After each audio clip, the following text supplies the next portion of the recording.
Isambard Kingdom Brunel was unable to think small, and nothing was a barrier to him. The mere fact that something had never been done before presented to Brunel no suggestion that the doing of it was impossible. He was fired by an inner strength and self-belief almost impossible to imagine in this feckless age. While I could never lay claim to the genius of a man like that, I have tried to be as confident in my vision as he was. And at times in my life, when I have encountered difficulty and self-doubt, I have looked to his example to fire me on. When I was deeply in debt, and the dual cyclone looked as if it might remain a drawing board dream, I thought of his father Mark Brunel, who spent time in a debtor's prison when the tunnel that he was building seemed destined for failure. When I have considered relinquishing total control and taking a backseat consultant's role, and there have been many fantastic buyout offers, I have remembered how Brunel never accepted such a position in his life. I have tried, in my own way, to draw on Brunel's dream of applying emerging technology in ways as yet unimagined. He was never afraid to be different or shocking. He never shirked the battles with the moneymen, and he had to overcome the most incredible resistance to his ideas. When he applied the system of the screw propeller to a transatlantic steamship, he actually filled a boat with people and sent them across the sea. I have asked people only to push my inventions around, not to get inside them and try to float. And so I have sought out originality for its own sake, and modified it into a philosophy which demands difference from what exists.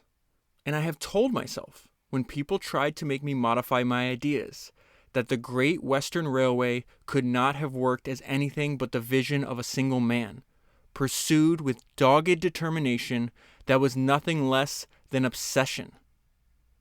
Throughout my story, I will try to return to Brunel and to other designers and engineers to show how identifying with them and seeing parallels with every stage of my own life enabled me to see my career as a whole and to know that it would all turn out the way it has. And that was an excerpt from the book that I'm going to talk to you about today, and the one I just finished rereading for the third time, which is Against the Odds, an autobiography by James Dyson. So I reread the book because I wanted to do something special for episode number 200. And out of the more than 200 books that I've read so far for Founders Podcast, this is still my number one recommendation. I think every single entrepreneur, every single investor, every single person that is trying to do something difficult in their life should read this book. In his lifetime, Steve Jobs said a lot of brilliant things, but I think one of the most important things he ever said was this quote. He says, "I'm convinced that about half of what separates the successful entrepreneurs from the non-successful ones is pure perseverance."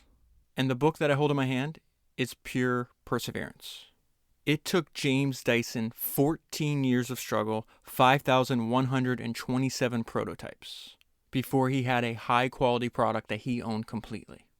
And 90% of this book is all about that struggle and the lessons that he learned during that time period. And the reason I started with that specific excerpt is because James Dyson calls Isambard Kingdom Brunel one of his personal gods. And what's amazing about that is the fact that Brunel was doing his work 100 years before James Dyson was. And yet Dyson is constantly talking about, hey, I got this idea from Brunel. Hey, the fact that I'm going through a difficult period, the fact that I read and learned about Brunel actually fired me on and gave me the confidence to continue knowing that everything is going to turn out okay in the end. It's the perfect illustration of this idea that good ideas are timeless. And James, like all the greatest founders in history, were also students of history themselves. So much so that James wrote a book. I actually have it right here. It's called A History of Great Inventions, written by James Dyson. I actually recorded like a small little bonus episode. I think it's like 45 minutes, maybe an hour long. It's a very unusual book. It's almost like a textbook, like a small textbook, or like maybe like a small coffee book. But anyways, I recorded a bonus episode for this other podcast feed I was going to do, but I realized, hey, that doesn't make any sense. I need to just have one podcast feed. So I'm going to include at the very end of this episode, you'll see that I'm going to include the bonus episode that I did on James Dyson's book, The History of Great Inventions. And I'm just going to put that at the end of this episode. Okay, so I want to get into, James tells us right up front, like, why is he writing this book? And he's writing the book to help other inventors and entrepreneurs. He says part of this has to do with all the correspondence I received from other inventors. So at this point, I guess I need to pause. James Dyson to this day, and I'll talk about this several times throughout the podcast because he attempts to sell parts of his business along the way and nobody wants it. So to this day, James Dyson owns 100% of his company. It's still a private company. It's one of the most successful private companies in the world.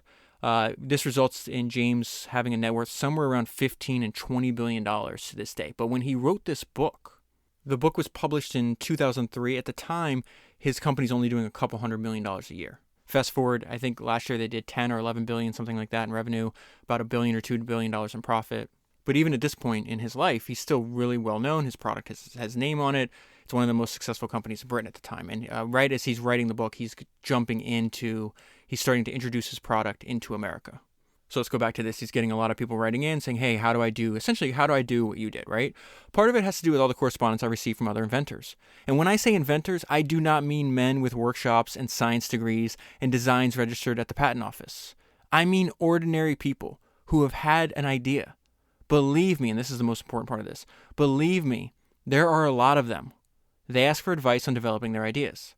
I can't offer real advice to all those people individually, so to an extent, this book represents my attempt to enter a dialogue and answer the questions that are put to me so often. The way he thinks of himself, he's very an anti-businessman. And this is an anti-business philosophy. And a lot of my personal heroes, James Dyson being one of them, Yvon Chouinard, Steve Jobs, they all thought this way too. They have an anti-business philosophy. And what they mean by that is I'm not doing things the way it's always been done. I'm going to think about it from first principles, and I'm going to come up with my own unique way of doing things. And so he says, this book is an exposition of a business philosophy, which is very different from anything you might have encountered before. The thing about this one is it wasn't conceived by a businessman, and it has worked. And then he talks about the fact that people are saying, Dyson's an overnight success. He's like, there's no such thing as an overnight success. It's going to take time. And he says, it is said that to be an overnight success takes years of effort, so it has proved with me. There were 20 years of debt, personal overdraft liabilities, and at times, millions of pounds. I have not taken over the market with a barrage of free offers, bombastic rhetoric, and gilded promotions. This has all happened, I really believe, because of the intrinsic excellence of the machine, because it is a better vacuum cleaner than anything that has gone before, and because it looks better than anything like that has ever looked. And so one of his main points in this book that he talks about over and over again is everybody's got ideas. There's been millions of people that probably thought, hey, I could improve this product or improve that product. Most people don't actually act on it. And he's like, the people that actually change things, the people that actually succeed are the ones that actually do something about it. And so he says, for 100 years, the vacuum cleaners had remained essentially unchanged. And then he talks about, I shouldn't have been the one to solve this problem. I was just one that had the idea, maybe you would have had a similar idea, and actually did something about it. But I'm not an actual qualified engineer. And that reminds me of another quote from the Almanac of Naval Ravikant, which I think is one of the most important quotes of the book, because I think it especially applies to the time period in history that you and I are in right now. And Naval says the best jobs are neither decreed nor degreed. They are creative expressions of continuous learners in free markets. That last sentence, creative expressions of continuous learners in free markets, is exactly what James did here. And so he says, if anyone was going to step in and shake this up a bit, it was very unlikely to be me, who wasn't even a qualified engineer. And yet, that's how it turned out. So in this introduction, he's just giving an overview of the philosophy and the way he thinks about building a product and building a business that he thinks applies to whatever it is that you're doing, right? We are going to go in fairly chronological order through the struggle, but I am giving you this overview of his belief system. And so a lot of this is the fact that if you're making a physical product, it should look weird. So he says, the look of the product, the intangible style that sets one thing apart from another, is still closest to my heart. And we're going to see he steals another idea from his personal hero, Brunel. It is only by remaining as close as possible to the pure function of the object that beauty can be achieved. My greatest hero was always Isambard Kingdom Brunel, whose inverted catenary curve, I'm probably pronouncing it incorrectly, was crucial to the structure of his bridges and gave them the distinct stylistic power that still wows onlookers today. Another main idea from James Dyson, he's not into inventing new markets. He's saying, listen, everyday products sell. You should examine the products that you use and then think of ways that they can be improved. Mature products are obviously a lot harder to improve, but if you succeed on some kind of breakthrough, you don't need to invent the market. And so I'm going to read this paragraph to you, but what's wild to me is that back on podcast number 178 on Johnny Ive, if you remember in that podcast and in that great biography of Johnny, him and his dad taught design. And even when Johnny was a kid, they would have a lot of their dialogues would be just examining products that already exist. And they would use that as a prompt for new design ideas. So like, well, is there a different way to do it? Could you apply a different way for the product to look by getting closer to the function of the actual object? And so James says, my own success has been in observing objects in which, in daily use, which it was always assumed could not be improved. Bilateral thinking, so that's another main point of his. Another one of his heroes is Thomas Edison. I've done, I think, 2 or 3 podcasts on Edison by now, but he uses the Edisonian approach.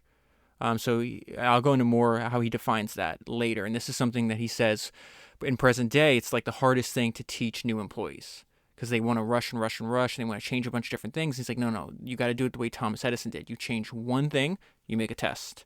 Then you get the results of the test, you change another thing. So he says it's extremely slow, but you can make wild progress over a long period of time. Bilateral thinking, which I call the Edisonian approach, it is possible to arrive empirically at an advance. Anyone can become an expert in anything in 6 months. So what does he mean by that? After the idea, there's plenty of time to learn the technology. My first cyclonic vacuum cleaner was built out of cereal packets and masking tape, long before I understood how it worked. And this is where he gets in like what he feels is the best kind of business to build. And there's 2 main things that he talks about over and over again in the book. And he says explicitly, hey, this is the main point I'm trying to get across to you: difference and total control.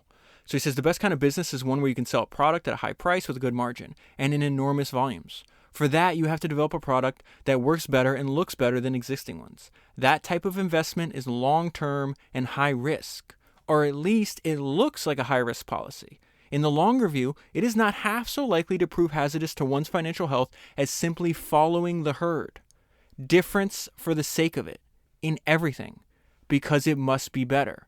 From the moment the idea strikes to the running of the business, difference and retention of total control. Now, I don't think a book that can be summarized is a book worth reading. Biographies are obviously worth reading. That's why you see over and over again the greatest people that have ever lived spent time reading biographies. They feed your brain, they nourish your soul. But if you had to have a 6-word summary of this book, that would be it. Difference and retention of total control.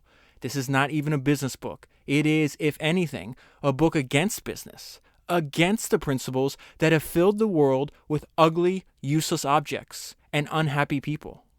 And then he wraps up, and we see his, and the reason I recommend this book so heavily is because it is fun to read. He's hilarious. His personality shines through. He has a very sharp point of view that, there's some things in the book, they're like, oh, I don't agree with that. But that's the point. He knows the worst enemy of any product or business is not hate, it's indifference.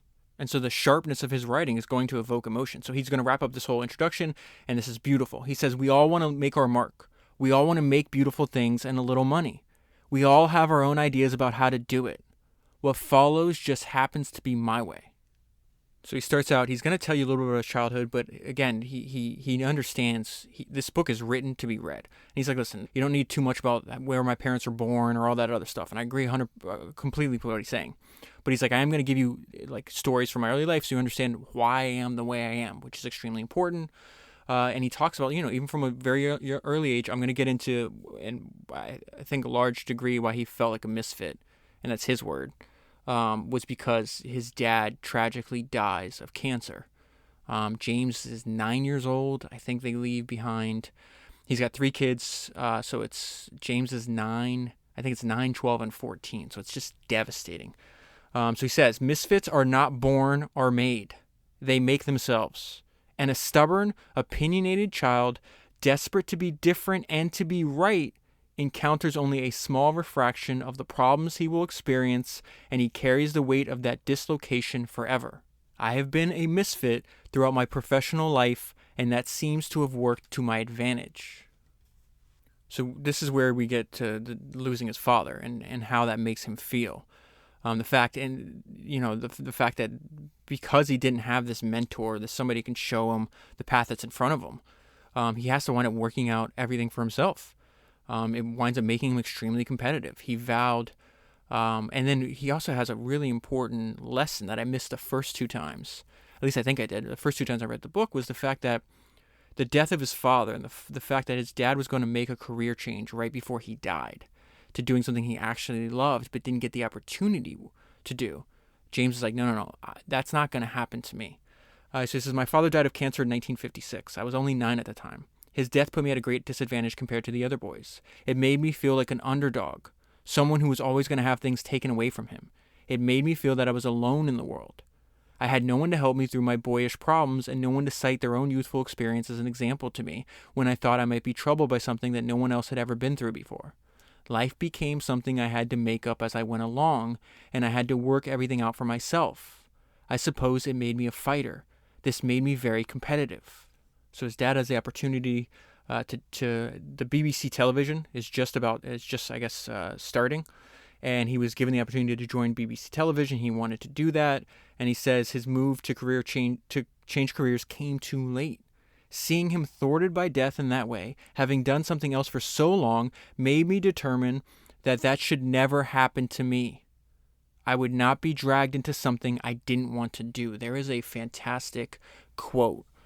Jim Carrey is giving I think it's a commencement address. I can't exactly remember, but I saved the quote. I think Jim Carrey teaches an important lesson. And he says, my father could have been a great comedian, but he didn't believe that was possible for him. So he made a conservative choice. Instead, he got a safe job as an accountant. And when I was 12 years old, he was let go from that safe job.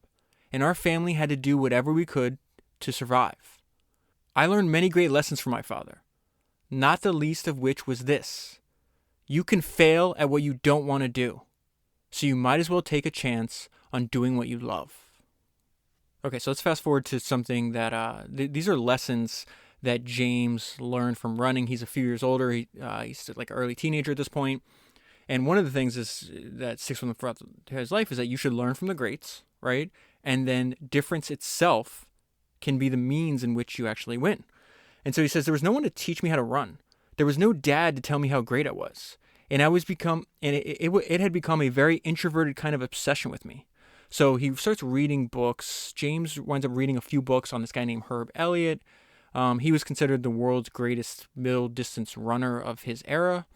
And so Herb's coach in these books tells him, he's like, you can build stamina by running up and down sand dunes. And so James does something smart here. He says, okay, well, I'll just copy that approach. And you also see he's extremely dedicated and hardworking. So he'll do this twice a day. He does it once at 6 a.m. and then once at 10 p.m. But it says Herb Elliot was a big name at the time, so I read a few books about him and discovered that his coach had told him that the way to develop stamina and strengthen his leg muscles was to run up and down sand dunes. I would get up at 6 a.m. and run for hours and put on my running kit at 10 o'clock at night and not reappear until after midnight. Out there alone on the dunes, I got a terrific buzz from knowing that I was doing something that no one else was. They were all tucked up in bed. I knew that I was training myself to do something better than anyone else would be able to do. I was out there learning how to do something and getting a visible result. And he's always going to compare and contrast the way he's doing it to the way other people, like his competitors. He's doing this in his competitors in running. Later on and throughout the book, he talks about his competitors in the vacuum cleaning business, the way other companies think about sales and marketing. He's just, I have notes on this later, so I'll probably bring this up, but just in case I forget, when you read this book, I feel a large, like the implication that he's telling us is just think about what you're doing. So many people are not thinking. They're just out there copying what everybody else is doing. And if you just slow down and say, why am I doing this? Why am I trying to sell my product like this? Why am I trying to manufacture my product like this? Is my marketing set up like this? Why am I hiring the same employees everybody's doing? And you just take everything one at a time and then just look for a better way to do it. The accumulation of all these new ideas you have actually make your business stronger and better. So he says the act of running itself was not something I enjoyed. The best you could say for it was that it was lonely and painful. But as I started to win by greater and greater margins, I did it more and more because I knew the reason for my success was out there on the sand dunes. I was doing something that no one else was doing. Apart from me and Herb, no one knew. They were all running round and round the track like a herd of sheep and not getting any quicker. Difference itself was making me come first. And so let's go back to that idea about what Steve Jobs said. I'm convinced that what separates the successful entrepreneurs, half of what separates the successful ones from the unsuccessful ones, is pure perseverance, meaning most people quit. And so James was learning from long distance running the importance of not quitting. In so many ways, it taught me the most significant lessons in all my youth. I was learning about the physical and psychological strength that keeps you competitive. I was learning about obstinacy. I was learning how to overcome nerves. This, again, he's talking about running. It's the same thing when you're trying to do anything that's hard, right? You're going to be nervous. You're going to want to quit. You're going to be in pain. So let me start this section over again. I was, in many ways, it taught me the most significant lessons in all my youth. I was learning about the physical and psychological strength that keeps you competitive. I was learning about obstinacy. I was learning how to overcome nerves. And as I grew more and more neurotic about being caught from behind, I trained harder to stay in front. This is wild. Listen to this.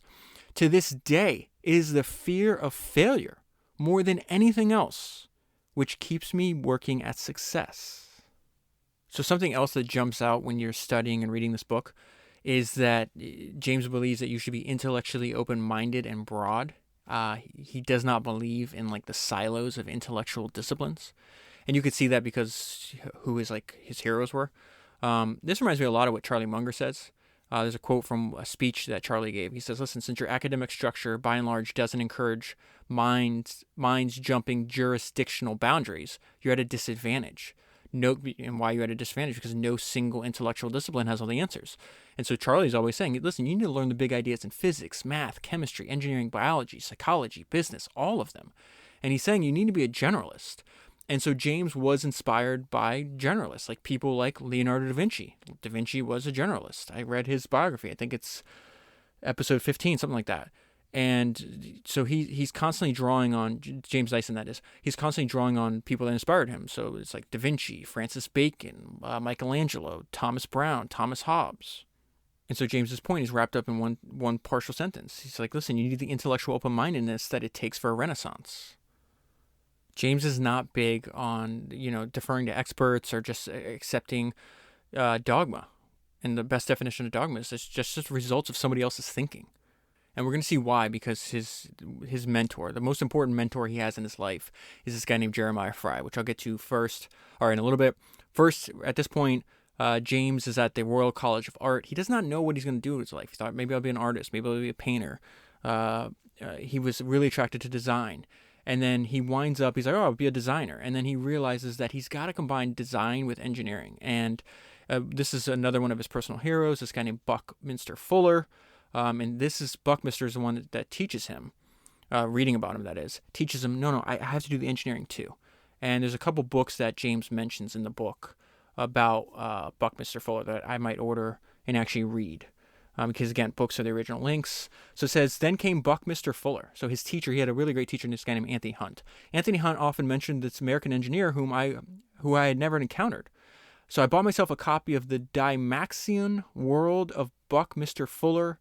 And he starts reading. He says, Buckminster Fuller had been described as one of the century's greatest dreamers, which he thought they were trying to be critical of Fuller. They thought it was an insult. And he's like, no, I understood that now they were saying that as a good thing, he says. But I could not have been more wrong. Fuller dreamt because his vision was of a world that did not yet exist. The value of dreaming was the first thing that I learned from him. And we're going to see the second thing I learned from him is the fact that I don't have technical training, but neither did this guy. And so again, we see James doing something smart, right? Seeing parallels in people's lives that came before him and realizing they're no different than me. So it says Fuller had no technical training at all, but absorbed his mechanical education by osmosis during his wartime service in the Navy and then years working as an underling in the construction industry. Mocked in the early stages of his career, just like Dyson would be, Buckminster Fuller knew well that the only way to make a genuine breakthrough was to pursue a vision with a single-minded determination in the face of criticism. You could say that exact same sentence about James, right? If you try, I just love this. When you see these parallels, it just gets me super excited. And it obviously excites James too, because he mentions it over and over again. It's like, wait a minute, what happened to this guy is just like what I'm going through. If you try to change things, then you upset the establishment, which is why invention and vilification have always gone hand in hand. And James knows that because he wrote a book. In my left hand, I'm holding A History of Great Inventions. He clearly has done the homework to understand that this is a constant throughout human nature. I saw then that to do what Buckminster Fuller did, to make real progress in the way we live or think, it was not enough to be just a designer. You had to be an engineer as well. And again, you didn't have to be a classically trained engineer. While Buckminster Fuller inspired my first idealistic design dreams, he takes ultimately second place in the pantheon of my personal gods. And so this is the part where I read at the beginning, the excerpt part where he introduces Isambard Kingdom Brunel. I actually have a biography of Brunel that I'm going to read and do a podcast on because he's hugely influential. We should obviously learn about him. I'm going to skip ahead a little bit. This is one of my favorite ideas that James has, and it's on the importance of stubbornness.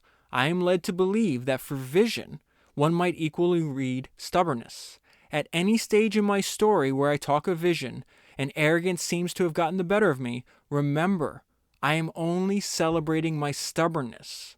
I am claiming nothing but the virtues of a mule. Another thing I love about the book is because he lays things out. He communicates extremely clearly. And so he says, hey, this is a very important business principle I learned. I learned the crucial business principle that would guide my later attempts. So he's trying to sell in college, trying to make some extra money by selling, like, importing cheap wine. But the product was not differentiated.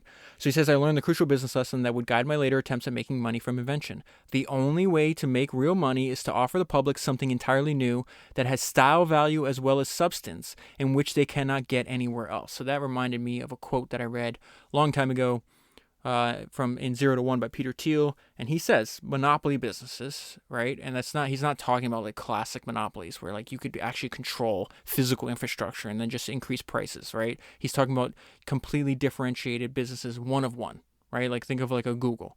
So he says monopoly businesses capture more value than millions of undifferentiated competitors. And we'll see that later on in James' story because his company makes more in profit than the other vacuum cleaners that just try to clone the Hoover and not actually try to do anything unique and just compete solely on price. Okay, so the note of myself here is finding a modern Brunel or how to cold call a mentor. So this is crazy.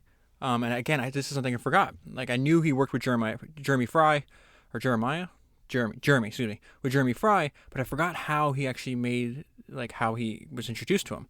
And so he's going to cold call Jeremy Fry the same way that a 12-year-old Steve Jobs called Bill Hewlett, which is one of the co-founders of HP, right? Which is one of the most influential companies ever created in Silicon Valley. Generations of technology companies have copied the ideas of Bill Hewlett and David Packard. And so this is a quote I found from Steve Jobs talking about this. He says, listen, I never found anybody that didn't want to help me if I asked them for help. I called up Bill Hewlett when I was 12 years old. He answered the phone himself. So he's saying at that time, everybody was just listening to the white pages, the directory. So he just looks it up. He calls him. He's like, hey, I need this part for this thing I'm making. I told him I wanted to build a frequency counter. I asked him if he had any spare parts I could have. He laughed and laughed. And then he gave me the parts. And he also gave me a summer job at HP working on the assembly line, putting together frequency counters. I have never found anyone who said no or hung up the phone. I just ask. Most people never pick up the phone and call. And that is what separates the people who do things versus the people who just dream about them. You have to act. And so he's still in design school at this point, or the art school rather. And he winds up having this meeting, James that is, he winds up having this meeting and he sees this video of like this quote unquote businessman, which we would refer to as entrepreneur today. He's like, he's not in a suit. He's out there doing the work himself. He's sweaty. He seems to be active. And James he thought the business guys were just the ones in suits that disappear for long periods of time to have like liquid lunches. He's like, who is this guy? And you should meet him. And so he gets his name. And he says, listen, I had simply dialed the directory after my meeting and asked for Jeremy Fry's phone number. And he invited me to his home for supper. See the parallels between Steve Jobs and Bill Hewlett and James Dyson and and Jeremy Fry. So began my association with Jeremy Fry, a mentor as important to me as any of the engineering heroes of the past, with the great advantage of being alive and keen to nurture such talents that I possess. So Jeremy winds up making money. He made his fortune inventing motorized valve actuators for pipelines, but he was involved in all kinds of businesses. He would start new businesses, and he winds up him and James are going to invent something called the sea truck, and he puts James, who's just this young kid, in charge of the whole business. And it was like the best learning experience of his life. And and I'm going to talk to you a lot about that, about all the lessons that he learned that he did wrong in the sea truck that he fixed when he did Dyson, which that was really interesting. So he says, as a novice, anything, you were like a sponge looking to soak up mentors and models. And in Fry, I had an ocean of experience to absorb. Fry, I think, is about 2 decades older than James at this point. Or he's always 2 decades older. He's obviously passed away now, unfortunately. But he says, like Brunel, he operated empirically. He had no regard for experts from other fields, and he was always teaching himself whatever he needed to know as he went along.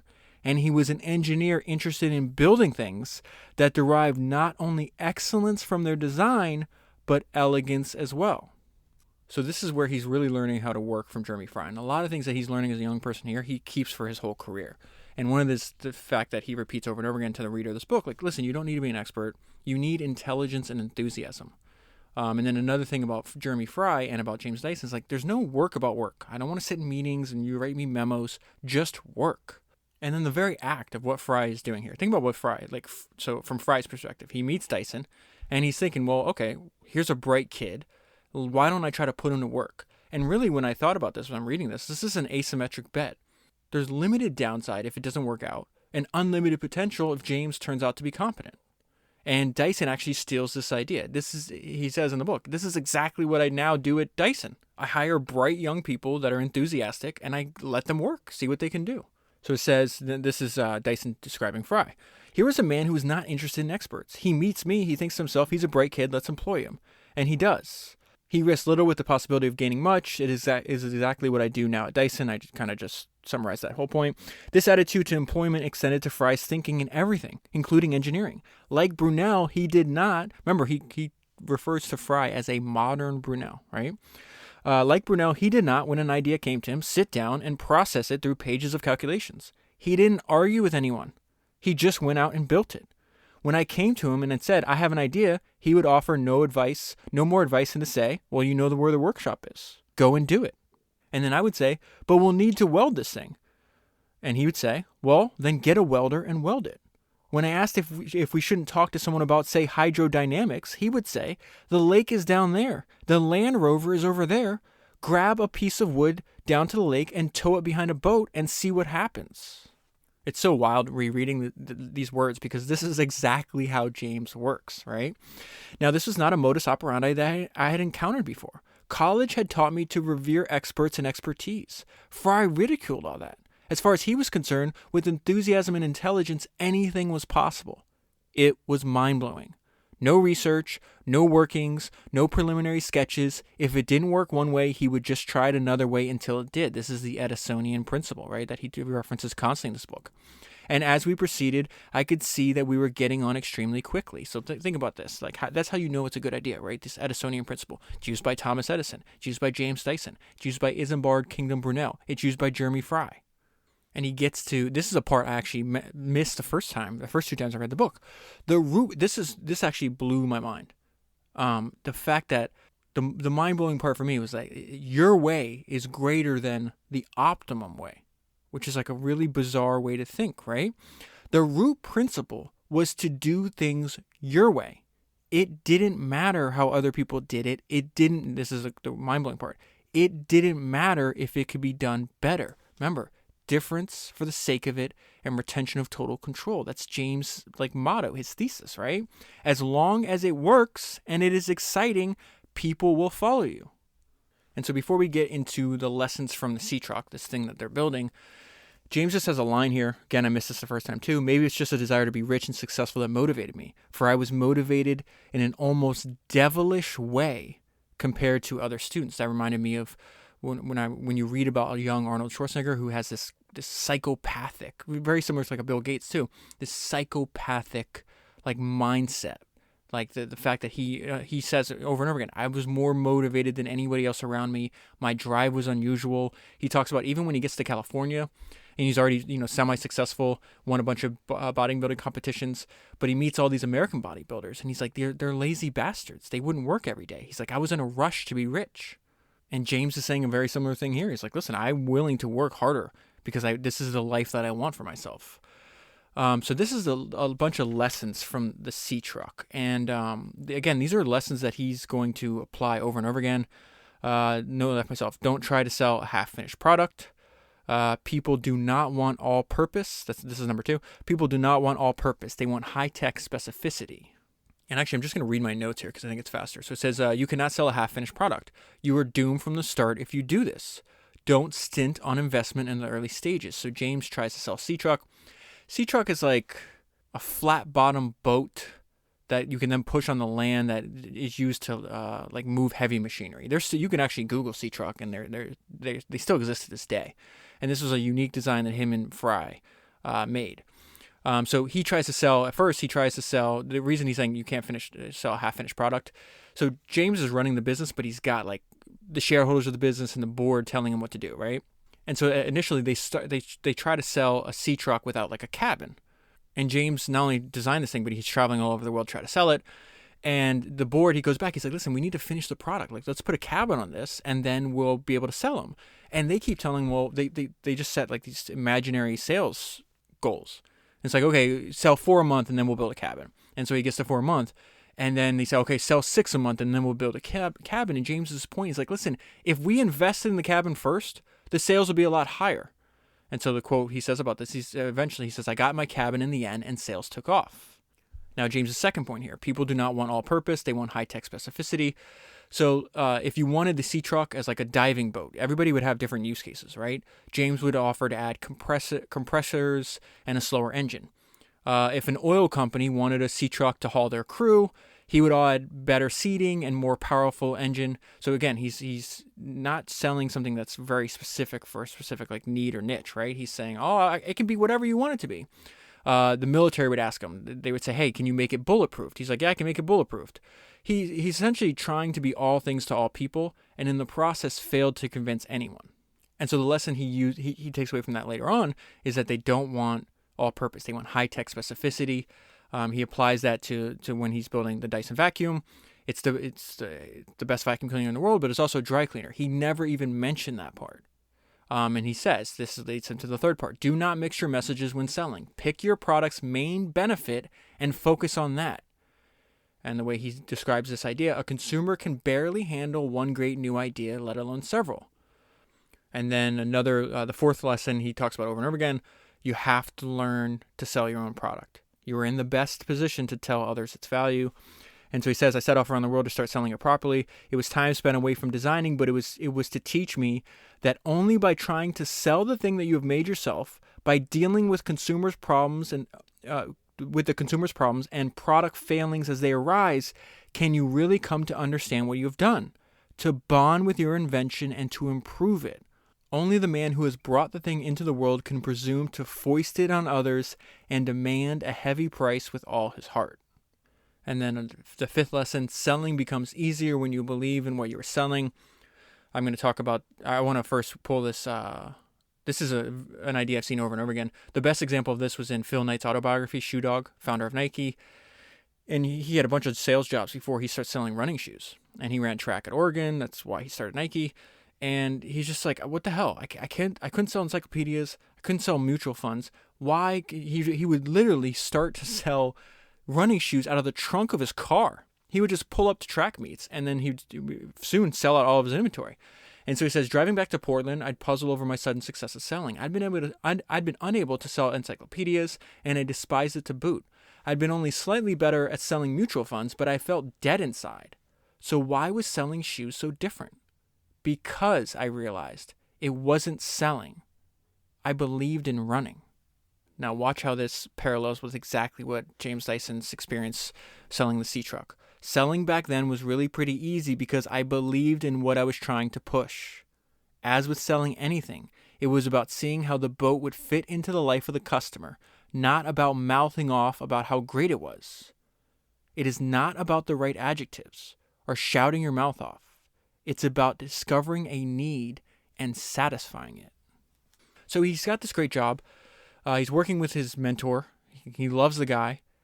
He winds up being able to design new products and run the business. But he also realizes a lot of my work, like I'm not a shareholder in the business. So he's going to quit this job and he's going to try to do an invention. And so I'm not there yet. At the time, I guess I got to back up. So James is living in a farmhouse, which is wild. That's over 300 years old. And so they're doing a bunch of like home improvement work when he's on his days off and when he's not working with Fry. And he found himself spending a lot of time using a wheelbarrow. And he comes up with this quote. He says, in all the thousands of years since its first conception, no one has ever stopped to say and said, I can design this thing better.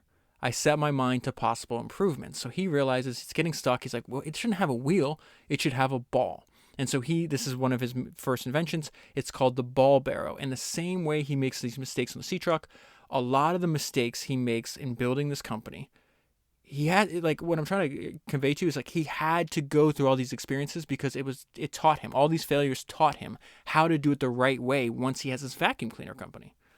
And so this is where we get into James the Misfit, because he's leaving what he describes as the best job in the world to make a better wheelbarrow. Here I was kissing goodbye to the best job in the world, a $10,000 a year salary, and a company car, driven only by my desire to do something on my own. I had seen that most of my efforts went to rewarding the shareholders, and I just thought it was time to start. I started doing it for myself. It was, in retrospect, a stupid decision, not least because my mortgage was large and my 2 children were small. And so this desire, this realization that, hey, if I don't have any ownership, I'm not going to get to enjoy the fruits of my labor, right? The benefits are going to accrue to other people. This was like the main theme of that book, How to Get Rich by Felix Dennis. He took it to the extreme. He owned 100% of all his companies, and he would not give out equity at all, no matter what. And that's podcast number 129 if you haven't listened to it yet. Terrible title of the book, but fantastic book. I mean, it's a cringy title. I think on that podcast I said it shouldn't be How to Get Rich. It's How I Got Rich would be a better title. But there's 3 quotes that I pulled from that book. So these are from Felix Dennis. Number 1, ownership is not the most important thing. It is the only thing that counts. Number 2, if I had only a short time to pass on the wisdom I've accumulated about getting rich to a son or daughter, then it would be this: ownership shall be half the law. Doing an outstanding job shall be the other half. And number 3, ownership is power. Ask Bill Gates of Microsoft or Larry Ellison of Oracle. So that's Felix Dennis. So in the ball barrow, though, okay, this is something that, again, I'm trying to focus on the lessons that the failures that he made trying to build his company that he eventually applies correctly. He tries selling the ball barrow to stores. And the buyers responsible for making these purchase decisions like, no, what the hell is this weird thing? Like, why would we do this? We have, wheelbarrows sell perfectly fine. Like, you don't need to improve it. And he's like, this is madness. Like, I have a better product. It's very obviously better than what's on the market. He's going to have the same thought when he does the vacuum cleaner. Like, why am I running into such resistance? And he just realizes, I'm just going to go direct to the customer. And when he starts going direct to the customer, he starts making sales. And so he says, this is such an important sentence in this book, and I'm going to pull it out for you. It was an interesting lesson in psychology, teaching me that the entrenched professional is always going to resist far longer than the private consumer. That is so important. And how does he learn that? So tries, for a long time. They're not buying the better product. He's like, I'm desperate. What am I going to do? In desperation, I turn to the newspaper. So he talks about, like, I'm just going to do a direct response ad. It's in the book, the picture of it. It's hilarious. Tiny little drawing, just says what it does. He says, and I slap down some direct response ads. And what do you know? The checks start rolling in. I was astonished. This was the same object that had been rejected completely by builders and retailers who had been able to see it in the flesh.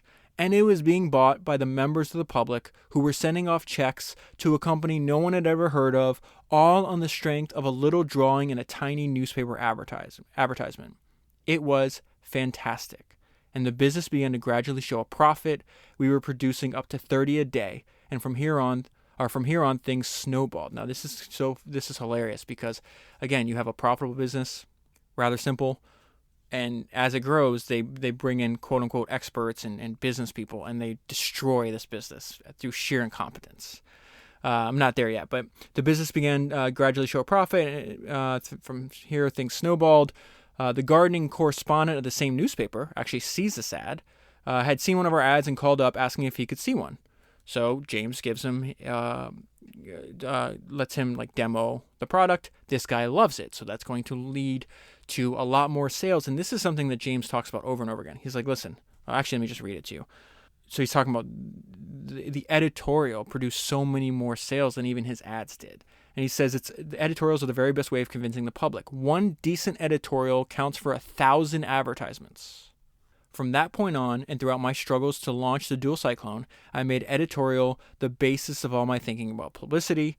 One thing he talks about over and over again, it's like a lot easier to have people write about. First, he's like, don't ever try to control what they write about, or your product, right? That's not a good idea. And two, they write about, if your product is strange looking, if you're building a physical product and you can make it look weird, it's more likely to be written about by a journalist.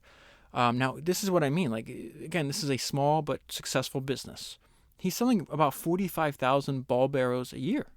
It's like, all right, that's a wonderfully like growing nice business, right? So they bring in, the board decides, hey, so I have to skip over parts just for time's sake.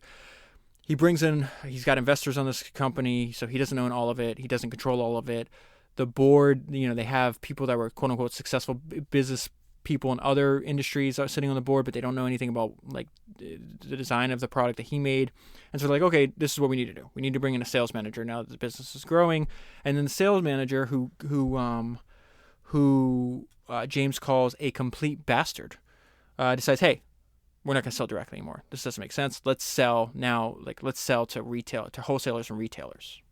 And so the note for myself on this page is a direct relationship with the customer is the holy grail. There is no improving on that. What the hell are you doing? And number two, don't expand if you are losing money. You just make the problem bigger. That is Meyer Rothschild to his son Nathan on that 2-part Rothschild series I just did. He talks about that. It's like, what are you doing? So you're losing money. Like you're expanding the business, you're losing money. The problem just gets bigger. And so they make the mistake. They make both those mistakes here. Like you had the holy grail and then you went away from it.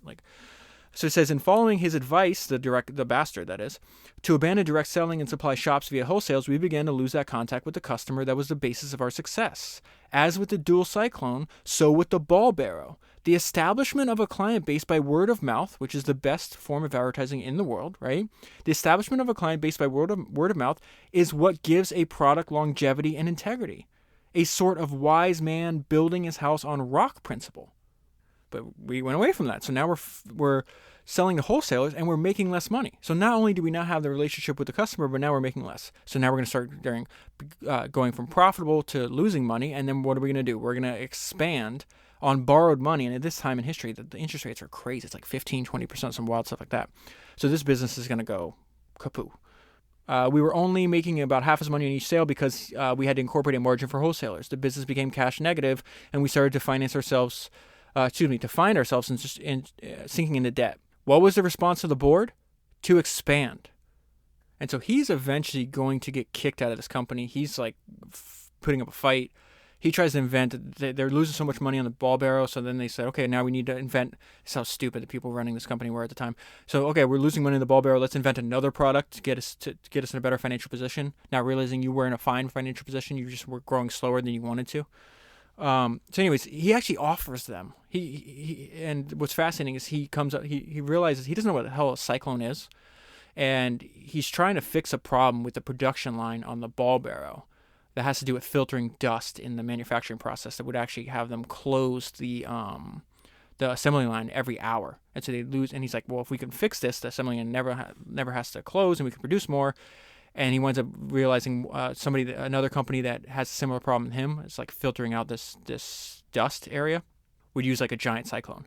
And so he makes a giant cyclone for the ball barrow, and then realizes at the same time, hey, wait a minute, why can't I use this for this crappy Hoover vacuum cleaner that I've been using in my house? So we'll get there in a little bit, but he's going to get kicked out. And this is where he arrives at the main idea and why he owns his entire company to this day.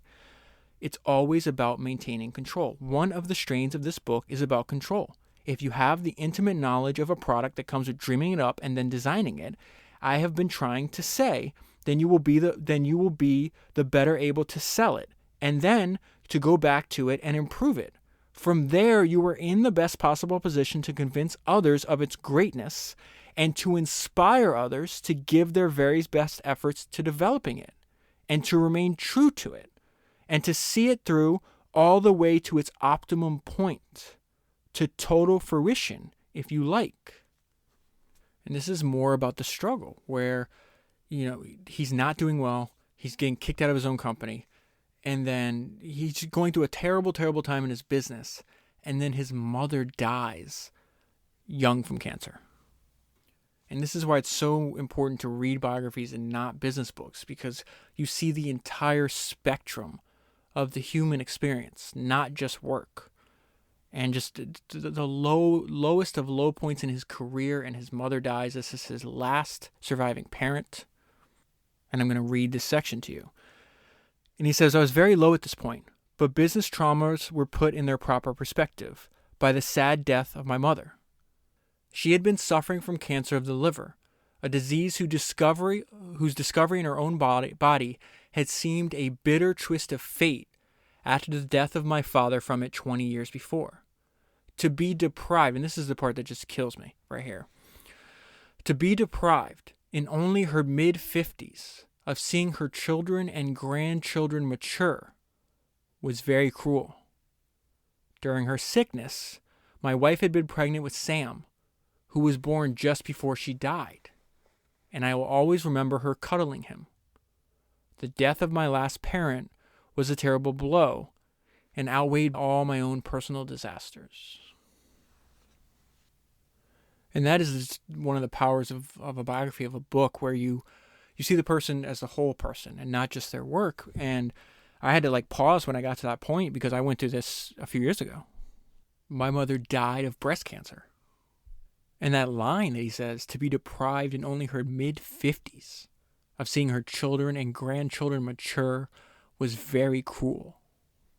And that's exactly how I feel. My daughter was 5 and my niece was 3 when my mom died. And it's completely devastating that she didn't get to see them grow up and they didn't get to know her. And then you add to the fact that James's mom never got to see him succeed. It's just devastating. And if you've gone through this, you know exactly what I'm talking about, where it's just periods of, being okay, getting on with your life, and then just wave of despair and regret. It's I don't think it's something that ever goes away. You're permanently damaged for the rest of your life. Okay, so let me fast forward.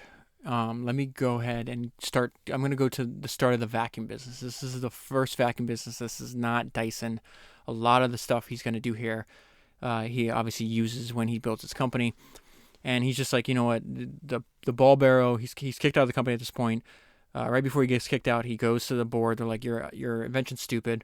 If it was possible to make a better vacuum cleaner, Hoover would have already done that. He hears that saying, Hoover would have done this if it was possible, over and over again.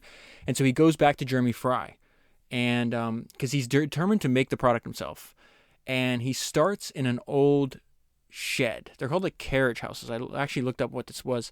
So for horse-drawn carriages, they're like a garage with no water, no electricity. That's where he's going to start his vacuum cleaner company. And he builds almost all I told you he builds 5,127 prototypes. Almost all of them happen in this carriage house. Okay. And the first 3 years he has no money, so he's got to work alone at doing this. So he says, before I went into production with the dual cyclone, I had built 5,127 prototypes. So far, you only know about one.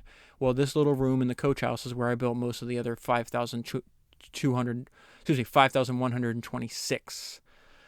So he talks about, needing money, and it's very obvious where he's going to go.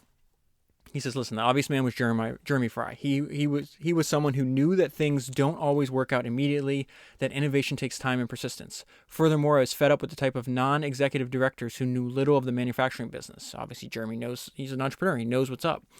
Assuming you only had to set up a company and then rake in profits, he talked about the people in the ball barrel. So this is something that he actually repeats over and over again. Very similar to Steve Jobs and very similar to Yvon Chouinard, that profits only allow you to make the best products in the world. You can't reverse the order. James loves profits a lot, but it's not his primary motivation. So he winds up getting $25,000 of funding from Fry. He put up $25,000 of his own money, and then he borrows money against his house. This is something he does over and over again. The fact that many times no one would give him money, so he winds up borrowing and putting his, risking the house that his family's in to chase after this dream. It's really wild. And the crazy thing is, this is the start of the struggle. The start. It is now going to be 14 years from this point before Dyson, he has his actual vacuum cleaner that he owns, that of his design, that he owns completely. And so he talks about this. This is going to be 3 years, the first 3 years of toiling with really nothing to show for it. He's trying to make prototypes, trying to prove that his idea, that his concept actually works. All the while I was making cyclones. For 3 years I did this alone. I could not afford for anyone to help me. When you start out, you just don't think it's going to take that long. Sam, his youngest kid, grew up and started walking, then talking, all the while I made cyclones. Over the next 3 years, we used up all the money that had been borrowed, and our mortgage steadily grew bigger and bigger. And so during these 3 years, this is where he's doing the empirical testing. He's using the Edisonian design process or experimentation process. And I'm going to just bring you the highlights, because this is one of my favorite things he says. There is no such thing as a quantum leap. There is only dogged persistence. And in the end, you make it look like a quantum leap. And this might be the most important thing to remember in this entire book. While it is easy, of course, for me to celebrate my doggedness now and say that it's all you need to succeed, the truth is that it would demoralize me terribly. I would crawl into the house every night covered in dust after a long day in the coach house, exhausted and depressed, because that day's cyclone had not worked. There were times when I thought it would never work, that I would keep on making cyclone after cyclone, never going forwards, never going backwards, until I died. So after 3 years, he's got an initial prototype. Remember, this is the vacuum cleaner he's going to produce himself 11 years from now is a lot better than the one he has in here. But he's like, hey, we got technology, we can patent it. So him and Jeremy are like, hey, we don't want to put any more money into this. Instead of manufacturing a brand new physical object, it's going to be extremely expensive. Why don't we, says Jeremy Fry and I decided that rather than attempting to produce the thing ourselves, we would try to sell a license for its production. And I'm going to read you a sentence. This is crazy. And so it was that over the next 2 years, I approached every manufacturer you could think of. And the note of myself was 2 years trying to sell a license, ? After 3 years of development alone. And so there's a saying that popped in my mind when I was reading this part, that you don't have to worry about people stealing your idea, that if it's any good, that you're actually going to have to ram it down their throat. This is a little bit about that. It was really extraordinary and quite unexpected. Every single one of them seemed to miss the point. That here was an innovation of real benefit to the consumer, a massive leap from a crappy old carpet sucker to a cleaner of total efficiency and undiminishable power. For each manufacturer in turn, it represented an opportunity to bring out a new product with a major technical advantage over their competitors.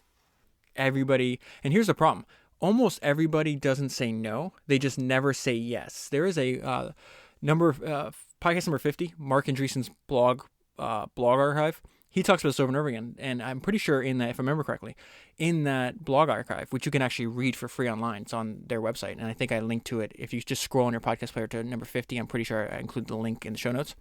But anyways, Mark Andreessen makes this point that you got to stop, if you're a startup, stop chasing deals with a large company. They waste time, they move slow, and the biggest problem is they never say no.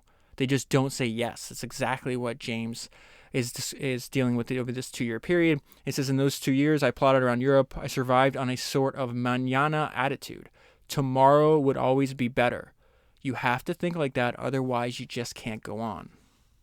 But he's running, he's to the end of his line here, and there's many times in the book, it's not just like, oh, I'm going to be persistent, that's it. No, it's like, I'm going to quit right now. I'm going to quit soon. If this doesn't happen, I'm going to quit. So this is his state of affairs. Right before he signs his first license agreement, he is 38 years old. In the early weeks of 1985, I was broke, hungry, and depressed. My doggedness and self-belief, in the absence of any real evidence that they were justified, were beginning to look more and more like insanity. My nerves were fragile enough to be susceptible to doubts. I needed a success to help knock down the doubt. And so at this point, he gets this random single inquiry from a company in Japan that wants to license his technology. He says Japan gets the concept right away. And there's another thing that I'm skipping over many parts of the book. The problem with licenses is they're all unique. So there's a ton of, and I think I have more notes on this later, but they're not easy deals to get done. Like, lawyers get rich off of them. They take a long time. He says dealing with this Japanese company was completely different. They got a deal done in 3 weeks. So he winds up getting some upfront money and then a guarantee minimum of making at least $60,000 a year. So it's a rather small deal, but it comes at the perfect time. He needed a small win. Now, I'm going to just give you like broad strokes here. It winds up selling really well, but his license deal was bad because the business he's doing business with, the company he was doing business with, was crooked. So he only ever gets the $60,000 a year minimum, even though it's obvious that it's selling more than that. Part of it's like, what are you're going to sue them in Japan? The upside is probably smaller than how much it would cost you to actually enforce the contract, right? And this is another reason later on why Dyson keeps insisting on total control. And he gets away from licensing. So he's got to make mistakes for several years trying to license his invention. Then he feels like, I got to build this thing myself. It's like everything else. It's like anytime I introduce other people, other companies, there's a ton of people ripping him off in the book, a ton of lawsuits, a ton of distractions. And so that's why he's just like, forget it, man. Just do, if it's important to your business, you got to control it. The main point I want to bring to your attention about this section, though, is that in 1979, he has the initial idea for a bagless vacuum, right? It's 1986 before it goes on sale. And it's still not the main goal of an idea that he owns and sells and controls completely. But just that's 7 years. Remember, we still got another 7 to go, 7 to 8 years to go before he actually gets to his optimal point. But I thought this point was interesting because he's in Japan a lot. And he compares the way that the Japanese approach building up their industry. Remember, this is post-World War II. With the way that Dyson builds up his company. And this is very similar. We learned a lot about this from the founder of Sony, Akio Morita, who actually influenced Jeff Bezos and Steve Jobs with some of his ideas. That's Founders number 102 if you haven't listened to that or haven't learned more, or if you want to learn more about that. But the idea that the Japanese and James Dyson don't believe in quantum leaps. They believe in progress in stages over a long period of time. They believe in progress by stages, in the iterative development that I have described as Edisonian, the persistent trial and error that allows them to wake up one morning after many, many mornings with a world-beating product. They were learning all the time. Remember, he's talking about the Japanese industry as a whole, right? Not one specific company, but he uses this principle for his specific company. They were learning all the time, improving little by little. They lived in anti-brilliance culture, and that was healthy. They know full well that quantum leaps are very rare, but that constant development will result in the end in a better product. And that is a mindset I share with them. I am not a quantum leaper. So I'm going to fast forward a few years. In the interim, he winds up signing another few licenses. He's still doing the license route, and eventually he gives up because he realizes other companies are just incompetent. They're not going to do things. He's a very hard-nosed dude that wants things done his way. And, people like that, there's no point in trying to work with other companies because they're not going to be like you. You might as well just do it yourself. So in 1991, things are a little better. He's still in the carriage house, but he can hire a small staff. He's inventing different variations of vacuum cleaners. Again, it's still not his goal. He winds up signing another license, has difficulty working with this company too, and then another lawsuit. And in the interim, I skipped over this huge issue with him, is that he signs a deal in America with Amway, the giant American company. So they wind up signing an agreement with him. Then they cancel it. Then they copy his technology, and there's this gigantic you're saying, hey, you're using my patent. So they're having this huge lawsuit, and they got a lot of money. He doesn't. So they're just kind of drain him. They're like, okay, we're going to keep you tied up in litigation till you quit, even though we know that you're right. So at the same time, this thing's happening in America. He signs this deal with to introduce the dual cyclone vacuum cleaner in Britain. And so he signs up a company because he still doesn't have a lot of money. He doesn't think he can manufacture himself. So in 1991, he signs up with them. But here's the problem. There's no sign of them starting production. They would ask for one change, right? Like, oh, we don't like the handle. We don't like this. James would change it. Then they would disappear for a while. This is exactly what Mark Andreessen describes in his blog archive, interesting enough. So then they would disappear for a while. Then they'd pop up and ask for another change. They would repeat this process over and over again until James loses it. And he says, listen, if you're not going to make the damn thing, I will. And then they say, you can't. And then they sue him. And so then he countersues. And this is where he goes into, in the book, he talks multiple times that he hates licenses. How they're each unique, the companies love complicating them, and then the lawyer bills just get way too high. So I would describe this entire process. So basically why I'm telling you this section is because it's 1 step forward, 2 steps back, 2 steps forward, 1 step back. At every step back, other people quit. Somehow James doesn't, but he feels like it. And so at this point, this is the closest he ever gets to quitting. He's like, all right. And he says, I began to consider forgetting the whole thing and doing something else with my life. It's 1991. He started this in 1979. And he's like, I'm 12 years in, forget it. I give up. And just as he's about to quit, a miracle happens. He gets a call from his attorney. He's about to fly back to America again to do another deposition. And he says, we've settled with Amway. It is safe to say that this was the greatest turning point in my life since the day I tore the bag off my Hoover. Coming at a time when my single largest problem was a shortage of funds to produce my own vacuum cleaner, the fact that I would no longer be hemorrhaging thousands into legal fees was like a gift from heaven. That leak in the cash flow that had only days before made me consider giving up altogether was now finally plugged. So this is when he's like, forget licensing. I'm doing this myself. And this is the insane thing. Remember, this company now gives him a net worth of $16-20 billion. It's a hugely valued company, right? He tries to sell equity, and no one wants it. He tries to raise money by selling equity, and no one was interested. And this is what he said. So he winds up having to go into debt, and then he winds up borrowing against his house again. But this is what he says about this. I was tearing my hair out as these doors were slammed in my face for the most obtuse reasons. The poor buggers were so wrong to think that designers knew nothing about business or about marketing or about selling. It is the people who make the things that understand them and understand what the public wants. And a lot of them are saying, oh yeah, we'll give you a loan, but you got to hire a professional CEO or whatever the case is. It's like, this is ridiculous. I can run the company. And so we get to his entire point here. A vacuum cleaner designed entirely by me, incorporating innovations up to the very latest point at which my technology had arrived, to be produced and marketed and sold under my own exclusive direction was, to be frank, what this whole thing had been about. So now we finally got to the very early days of Dyson. He takes this little crew. Jeremy Fry decides, hey, I don't want to continue on with this. He's much older. I think he's like in his 70s by then. So James now owns the company 100%. He names it Dyson instead. I think it was like something, I forgot the name of the other vacuum cleaner. It's not important. Vacuum cleaner company that is. And he's still got a great relationship with Fry. Completely understood. So he winds up borrowing against his house, like I said.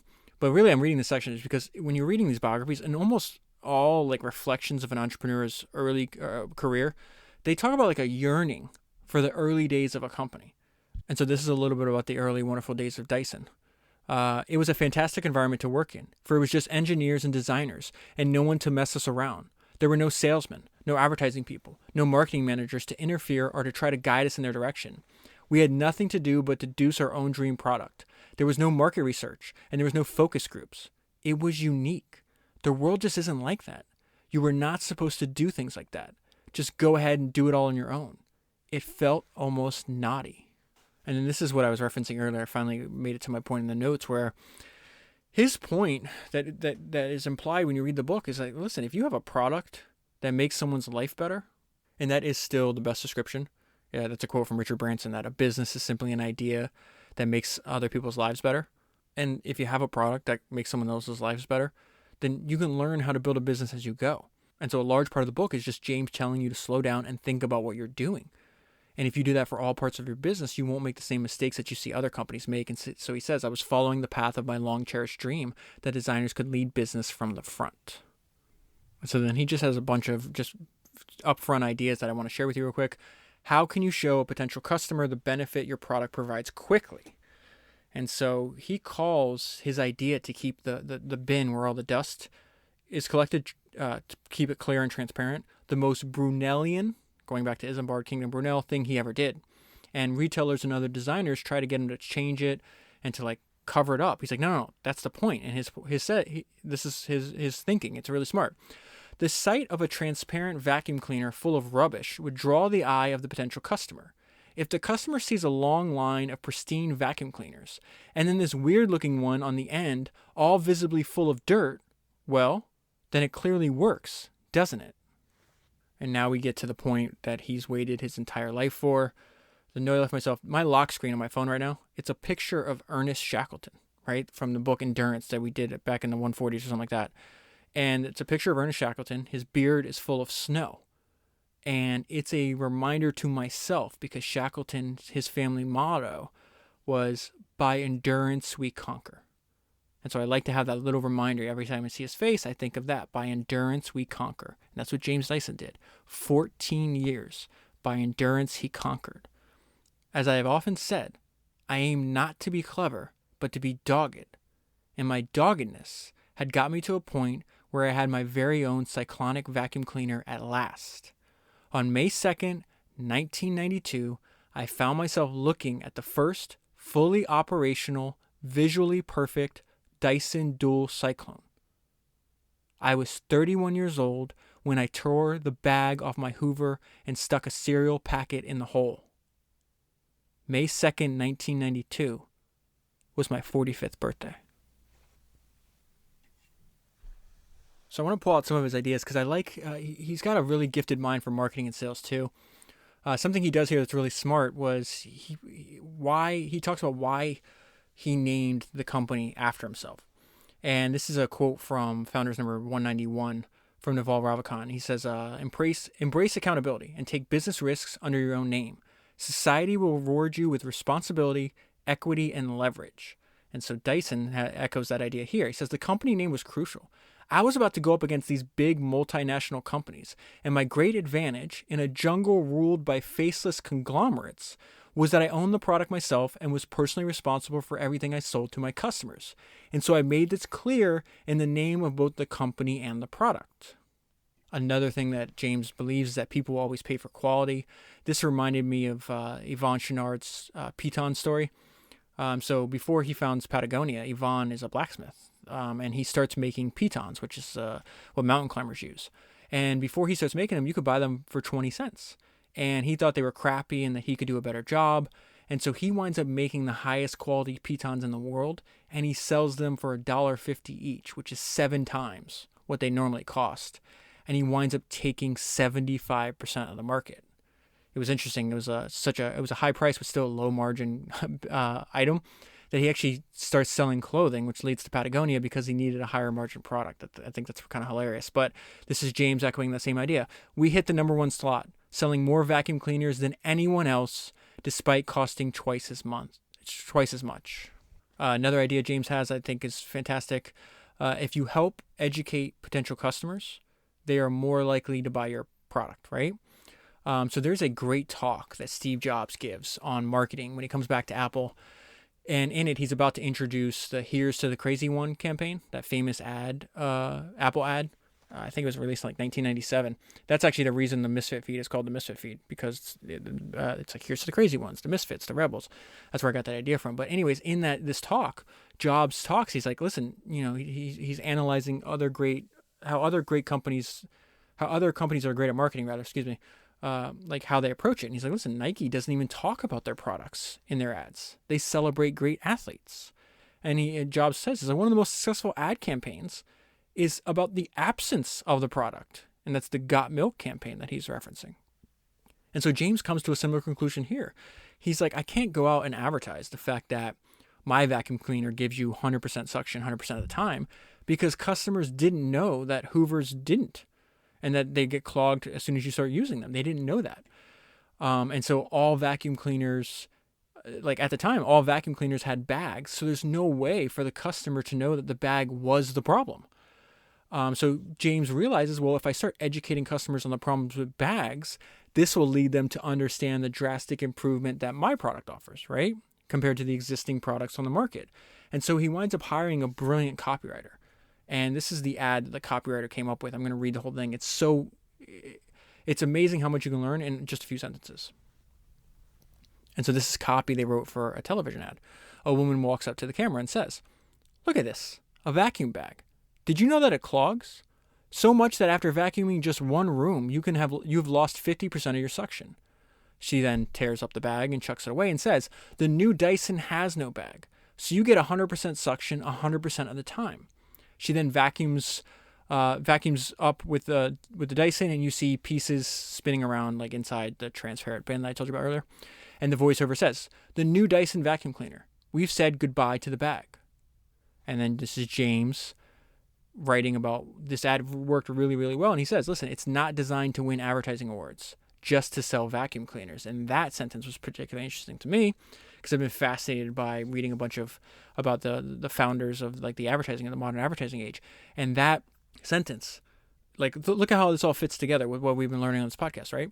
Not designed to win advertising awards, just to sell vacuum cleaners. That last sentence James said could easily have been said by David Ogilvy or Claude Hopkins. They say that over and over again. And, these Claude Hopkins was writing stuff like that over 100 years ago, and it still works to this day. I just love when I see these little pieces like fit together. This is another example of how books are the original links, and then how he works.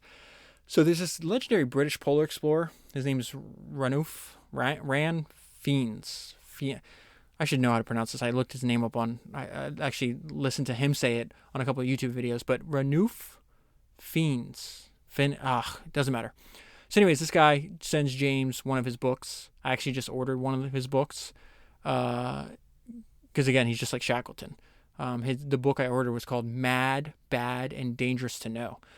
So he sends James this book with an inscription. It says, James thought the book was fascinating, and he learned that he and Rand approached work the same way. This is what James says. His approach was so much like my own. He did what he did not by flashes of brilliance, but by working very hard for long periods in the face of great hardship. And the way Rand discovers who James Dyson is he goes to buy a vacuum cleaner. The sales rep shows him the Dyson. Rand says, no, I don't want a British-made one. And there's this whole thing in the book that I've skipped over about the issues with the way certain industries are perceived, and the fact that Britons would want like German-made stuff or Japanese-made stuff more than their own. But again, that's essentially what Rand is saying here. But going back to James' idea about, hey, take risks under your own name, right? Each vacuum cleaner had a tag with, I think, a picture of James Dyson and the story behind the machine. And Rand reads that and buys one. And that reminded me of another Steve Jobs quote: the most powerful person in the world is the storyteller. So Hoover doesn't have a tag that talks about the company history or why the product's made that way, or any of his other competitors. But here it is. Like, put yourself in Rand's shoes. You have a selection of products that all say they're going to clean your carpets, and that you have all of them are just nameless, faceless conglomerates, to use the words that Dyson used, and one has a picture of the founder and saying, hey, this is why my product does and why it's different and why I think you should buy it. And so it winds up leading to a sale, and then they wind up having a friendship and a relationship. James winds up raising money for different charities and stuff with Rand. And Rand, I think, inscribed the book. It's like from one British explorer to another, or one British pioneer to another. So I thought it was interesting. But the cover of the book is fantastic, and that's one of the best names of a book I've ever heard. A biography, that is. Mad, Bad, and Dangerous to Know. I have to read that. Are you kidding me? So James, another one of James's idea, he believes that companies are built and they're not made. And you do that one brick at a time.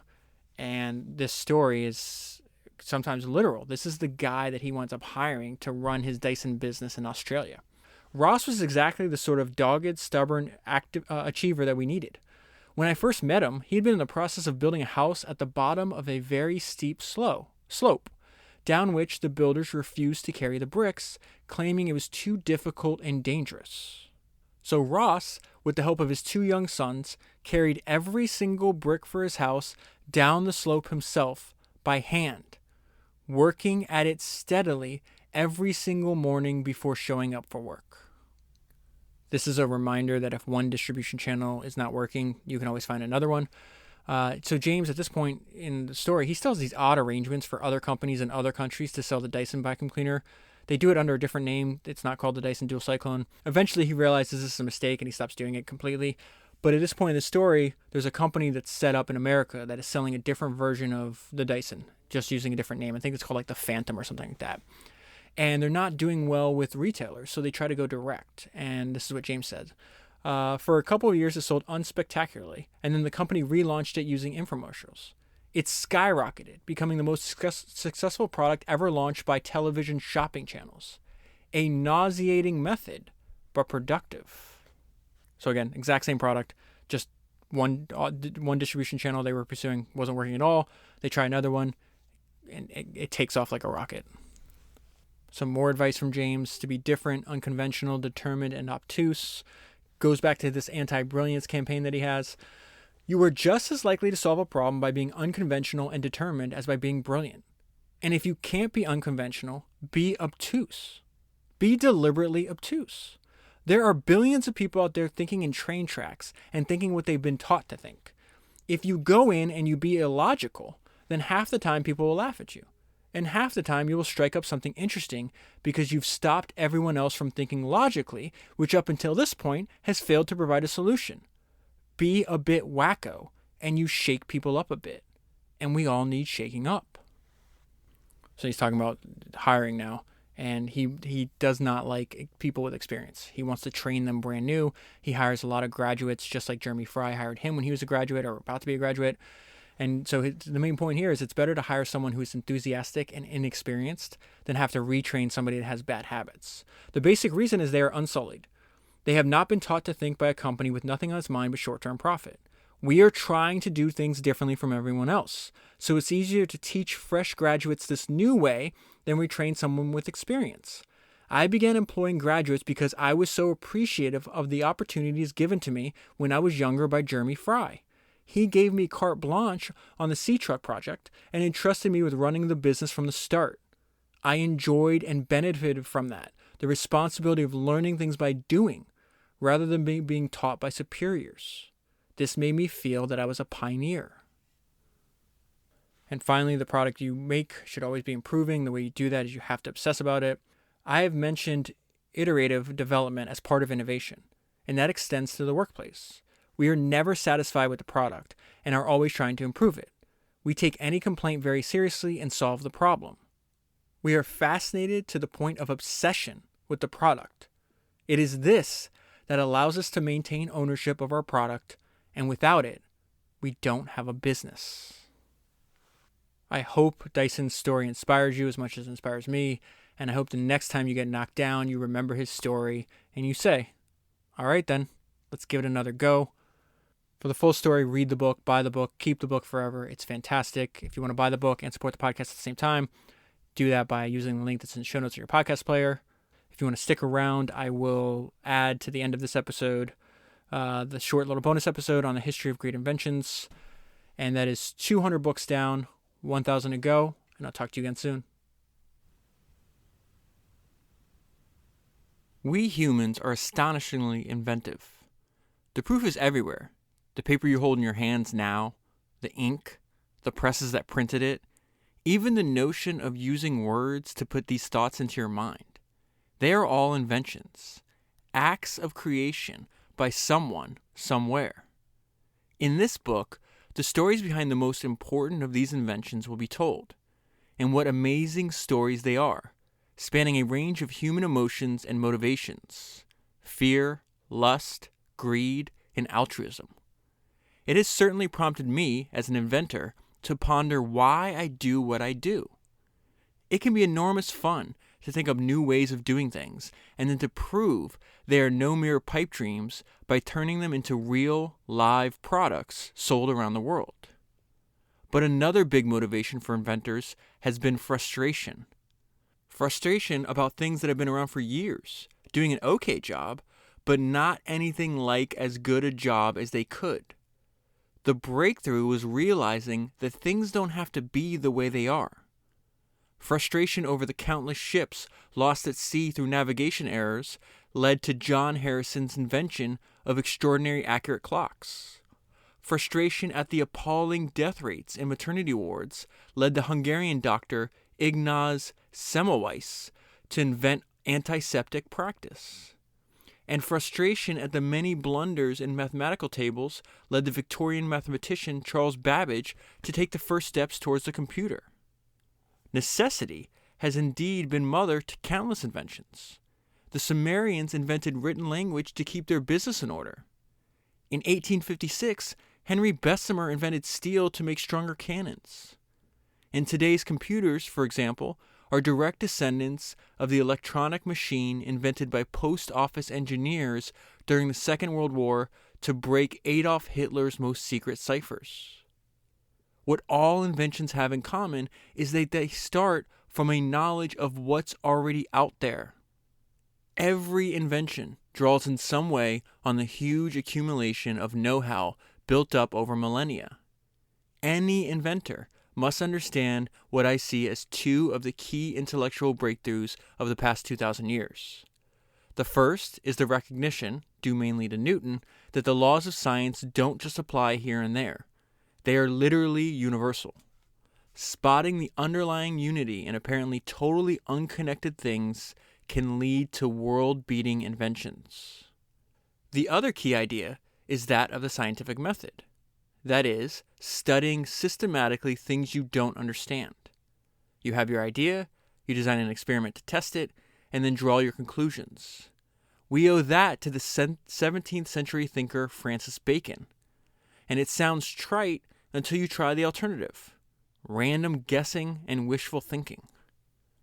But for most of recorded history, having a bright idea was no protection against being ripped off by the unscrupulous.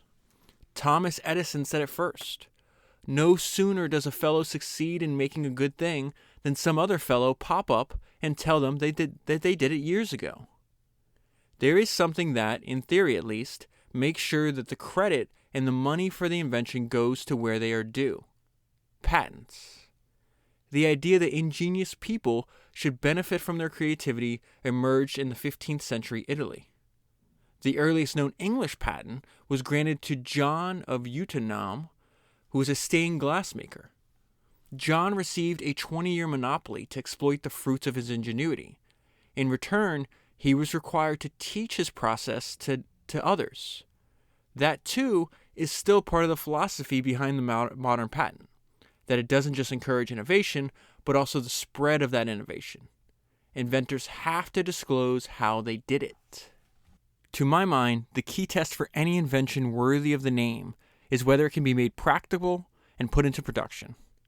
Making an idea actually work and perform well is what inventing is all about.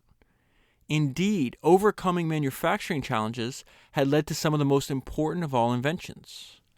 Take the ship's pulley block. In the early 1800s, the Royal Navy needed 100,000 wooden pulley blocks for its ships every year. That's about 10 an hour, every hour, month in, month out. Producing so many while maintaining quality was not easy. But in 1801, a patent was granted to an engineer who claimed to have the answer. Mark Brunel, the father of Isambard Brunel, he built the first mass production facility, its machines turning out more blocks of higher quality with 10 men than had previously been possible using 100 men. Henry Ford famously made a science of mass production, cutting the time needed to make a car chassis from more than 12 hours to just 24 seconds. Some of the most important inventions of the last 100 years have not been products at all, but the methods used to make them. Methods such as job scheduling and linear programming for optimizing production in the face of all kinds of constraints, and Toyota's famous just-in-time method for operating minimal inventory. Knowing when to ignore experts is also important. Edison's proposal for electric lighting circuitry was greeted with total skepticism from eminent scientists until he lit up whole streets with his lights. Similarly, in the 1830s, Brunel faced skepticism as to whether his steamship, the Great Western, would reach America. It couldn't carry enough coal for the trip, the experts declared. Brunel went ahead anyway, and when the Great Western docked in New York after a 15-day trip, half the usual time, it still had 200 tons of coal. The Wright brothers faced no less incontrovertible proof of the futility of their task. Leading scientists decided the idea of heavier-than-air flying vehicles as impossible. Years later, they were saying the same about supersonic travel. Being able to focus on problems and stay focused for days even years is critical. Edison never stopped until his ideas were on the market. If anything, he stayed too focused. He discovered radio waves during his lab experiments, but failed to pursue the discovery because of his determination to get products out the door. I certainly hope that this book kills off the myth of the madcap inventor in his shed having a eureka moment and making a fortune. Having the bright idea is crucial, of course, but it is just the start of the process of making successful inventions. 1% inspiration, 99% perspiration, as Edison so accurately put it. Whatever obstacles are thrown in their way, people will continue to invent. It is part of the human drive to create, to improve our lot. It is my sincere hope that this book will fascinate and inspire in equal measure. For invention, the chance to make something work a whole lot better, is something within the reach of everyone. You may not make a fortune with your invention or become famous, but you may one day hear someone say, "Hey, I bought one of those. It's brilliant." And that is priceless. And that was James Dyson writing in the introduction of the book that I hold in my hand, and the one I'm going to talk to you about today, which is The History of Great Inventions. It's written by James Dyson and a whole other team of journalists. It is unlike, I don't even know how to describe this book. It's like the size of a thin textbook. It's illustrated. It's almost like if you took like mini Wikipedia articles about 500 inventions over tens of thousands of years, and just wrote basic summaries behind the inventions. And then throughout the book, there's, I don't know, maybe 50 to 75 of them that James Dyson writes about personally. So those are the ones I'm going to mainly focus on. And I'm just going to pick out ones I thought were interesting. And if you listen to enough Founders episodes, you probably heard me say over and over again that even though I read, hundreds, or I guess not hundreds, where I'm at, 160 something books for the podcast so far, if you could only read one, I would still recommend James Dyson's Autobiography. It's still my favorite book that I've read for the podcast. Not only is because his story is remarkable, and you fast forward, you see, multiple decades of struggle to get to where he is now, where he owns 100%. Dyson's a private company. He's a multi-billionaire. He gets to go to work on engineering problems that he thinks is interesting, but also he's very funny. And the book, it's also short too, which I think I've talked about many times, where I think more people would read if we could compress ideas down. Books don't have to be, seems like the standard book, regardless of the subject, is about 300 to 400 pages. Dyson's is maybe 220 in the paperback version, very short, very fast, and he's really, really funny. Now this book is older. It's I think it was published first in 2000 or 2001, if I'm not mistaken. So it's before he wrote his autobiography. But we'll also see his wit and just the funny ways his mind works. But it also says, I guess I'll tell you this up front, because I realized that when I got to the end of the book, is that, wow, this guy has an unbelievable amount of historical knowledge about inventions and commerce and business. And it's kind of that thesis that we have on Founders, where you learn a lot by just studying the best ideas of people that have come before you. And it's very clear through James Dyson's writing and just the level of detail that he goes into that he spent a tremendous amount of time building up that set of knowledge for himself. And I think that pays dividends in his work, pays dividends in mine, and it pays dividends in yours as well. So let me go ahead and jump into the book. Goes in chronological order. This is 1500 BC Egypt, and this is about the technology and the invention of shoes. And there's the name that he's going to talk about, Bill Bowerman. It's going to be familiar to you because I just did a podcast on him a few weeks ago. But this is the shoe from Otzi the Iceman to Bill Bowerman, and it's written by James Dyson. When Otzi the Iceman set out around 5,200 years ago to cross what is now the Austria-Italian border, he was wearing purpose-made shoes of waterproof deer hide and bearskin soles with soft grass inside. Even in the Stone Age, people knew the importance of comfortable footwear. The discovery of such sophisticated footwear stunned archaeologists who discovered Otzi's remains in 1991. Around 1500 BC, the Egyptians knew it too. They had well-made, good-fitting sandals, often highly decorated. This was the first footwear to be shaped to fit left or right feet, so that's why he's using 1500 to designate the invention of the shoe, as opposed to, let's say, 3000 BC or whenever Otzi lived. This was the first. I just read that part. Footwear has long been expected to say something about who is wearing it, which leads us to that long-standing icon, the trainer. In 1971, the American athlete Bill Bowerman poured molten rubber into a waffle iron and produced the grid-like sole still seen on trainers today. In 1979, Bowerman helped set up Nike, which launched the innovative air cushioning system and began the trainer's evolution from a simple sports shoe to a piece of high-technology footwear. Okay, and I read that entire part, so that gives you an example of what I meant by like little mini Wikipedia articles about 500 inventions, I guess, with illustrations. This is how I would describe this book. And in this, the ones I went back and read my notes this morning, and you'll see him express the same idea over and over again, which I think is important. And there's going to be a handful of ideas that he feels is important, and that's going to be apparent through different time periods and different examples. So this one happens to be in 400 BC in Greece, and it's the catapult. And the main, I would say, his main point behind this section is him telling us that a great idea never becomes obsolete. And we've seen this studying hundreds of years of the history of entrepreneurship on founders, right? You can have an idea that worked in 1700s, and it's a great idea. It'll work in 1800s, it works in 1900s, it works today, and it'll work in the future. So he says, bottling up energy until it is needed is still a major challenge in engineering. Over the years, people have come up with all kinds of answers, from batteries and flywheels to pumping water up hills. None of them are ideal. But around 400 BC, Greek engineers exploited one of the simplest and best means of storing energy: elasticity. Using the elasticity of rubber, even a child can make a catapult with pent-up energy that can be unleashed to send decent-sized stones zooming at 100 miles per hour towards targets 50 meters away. If the amount by which the elastic is stretched is increased, the range of the catapult increases dramatically, as the Greeks realized when they built their first ballistas. I don't know if I'm pronouncing that correctly. It might be ballista. Let's go with ballista. Essentially, he's now describing what a ballista is, essentially a scaled-up bow and arrow.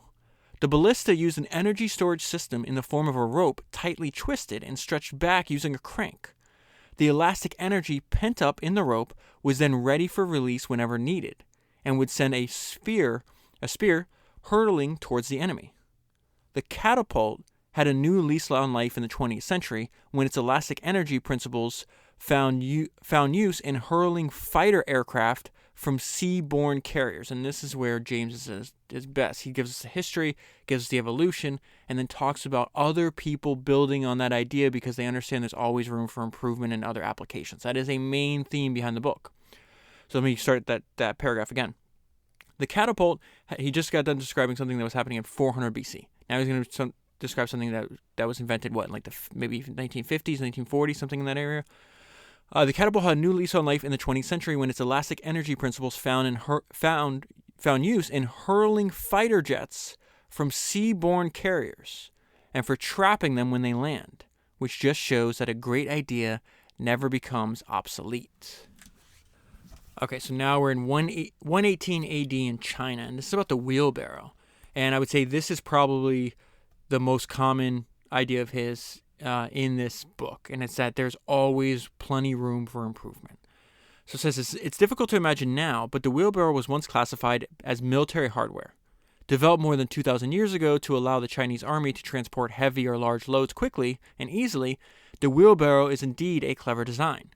So clever, in fact, that it can be hard to see beyond it, to how it might be improved. It was only after spending days using a wheelbarrow while renovating my house that I became aware that the 2,000-year-old design could use some improvement. And what's more, improvement of the component widely regarded as the greatest of all inventions, the wheel. The result was the ball barrow. This is one of his first inventions that he talks about in his autobiography, which I launched in 1975. It did away with the wheel using a pneumatic ball that didn't sink into the soft ground or damage lawns. In designing the ball barrow, I followed the more efficient European design and put the ball in front of the load. So he talks about some of the early, I'm skipping over parts of like the 13th century.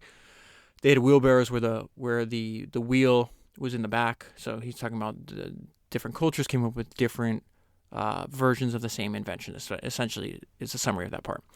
So he says, I followed the more efficient European design and put the ball in front of the load. While I was about it, I made other improvements, such as replacing the metal pin with a plastic one, because plastic didn't rust. The result was a wheelbarrow or ball barrow I would be happy to work with.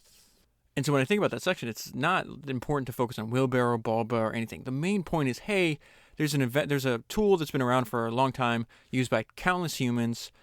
Me, just a normal person, realizing there's some deficiency can actually improve that. That is the main point, that you can apply that idea to whatever it is that you use in your daily life. Like, hey, this could work a lot better if somebody actually just improved a few different things on this. And if you think about it, that's the foundation of James Dyson's career, when he's like, why are we like the Hoover vacuum sucks. Why are we using this? There's got to be a better way to clean our house. And that simple idea, pursued with dogged determination and invention and engineering, actually built the foundation for, James' mini empire, or I guess large empire that he has now. And so we're going to see, he's going to talk about this idea. Now, this is complex powered machinery. We're in the year 1280 in England. And the section of this, I'm just going to read the main point up front. The note I left myself. A lot of people may think, hey, there must be a better way. Almost no one does anything about it. So he gives us an example. I'm only going to read this is a longer section, but I'm only going to read the first 3 paragraphs. If there's one word that sums up the daily lot of people in the ancient world, it is drudgery. Their lives involved tasks that had to be repeated over and over again. It often also involved considerable power output, making it physically demanding. Over the thousands of years that people laboriously ground wheat or raised water, more than a few must have thought there must be a better way. Watching water race by as they worked, or seeing the wind repeatedly slam a door, someone must have wondered about harnessing these free and limitless sources of energy to release them from their miserable chores. Yet the first serious attempts to do so do not seem to have been made until around 2,000 years ago. And it took till around 1280 for water power to be used to drive hammer systems, the first powered complex machines, and a vital step in the establishment of textile and paper industries in England. Such a slow development reveals something about the low status of the average person in ancient and medieval society. Now this next one is just wild. This is the making of false limbs in the 1500s. This is crazy. So this is 1536. He says, necessity may be the mother of invention, but compassion has been godmother to a fair few. Until the mid-16th century, little was done to improve the lot of those born without limbs, or those who lost them in accidents or war. Then a French doctor showed that medics just hadn't been trying. See that same expression, a different expression of the same idea, that people just weren't trying. It's a main theme behind the philosophy of Dyson, I would say. When Ambrose Paré began work as a military surgeon in 1536, he was only 26 years old at the time, the techniques used were indistinguishable from those of a butcher. Badly damaged limbs were treated by amputation. The stump was sealed with boiling oil, and patients were packed off to cope as best they could. Ambrose, I'm most likely butchering his name. I'm going to call him Ambrose. Ambrose decided this was not good enough. Following the teaching of Hippocrates, as to do little harm as possible, he minimized the amount of surgery and used hygiene, oils, and ligatures to treat wounds more effectively and humanely. But he reserved his greatest innovation for those whose limbs he could not save. Now this was mind-blowing. Using his knowledge of anatomy and an all-too-ready supply of patients, Ambrose designed a range of artificial arms and hands. As his skill increased, so did the ingenuity of his solutions. One of his prosthetic hand designs had fingers that could be moved individually via a set of gears and levers. This is in the 1500s. That's insane. His biggest contribution was not so much the devices he made. The sheer numbers left disabled by war meant that simple poles and hooks would have to suffice for most. Rather, it was by making disabled people a focus for ingenuity. Only since the Second World War has the ingenuity been matched by technology to make prosthetics successful. However, in the past 20 years, medical technologists, many in military hospitals, have used lightweight materials, sophisticated electronics to create so-called myoelectric limbs. These detect nerve impulses sent to a limb by the brain, allowing the disabled person to activate a prosthetic like the original limb. Ambrose would surely have been delighted by such miracles. So what he was doing in the 1500s mechanically, we can now do electronically. That's another main theme. This is just a real quick thing on the vice, which he credits to the year 1600 in Europe. And it says, "No workshop worthy of the name is without a vice." And he talks about what is a vice.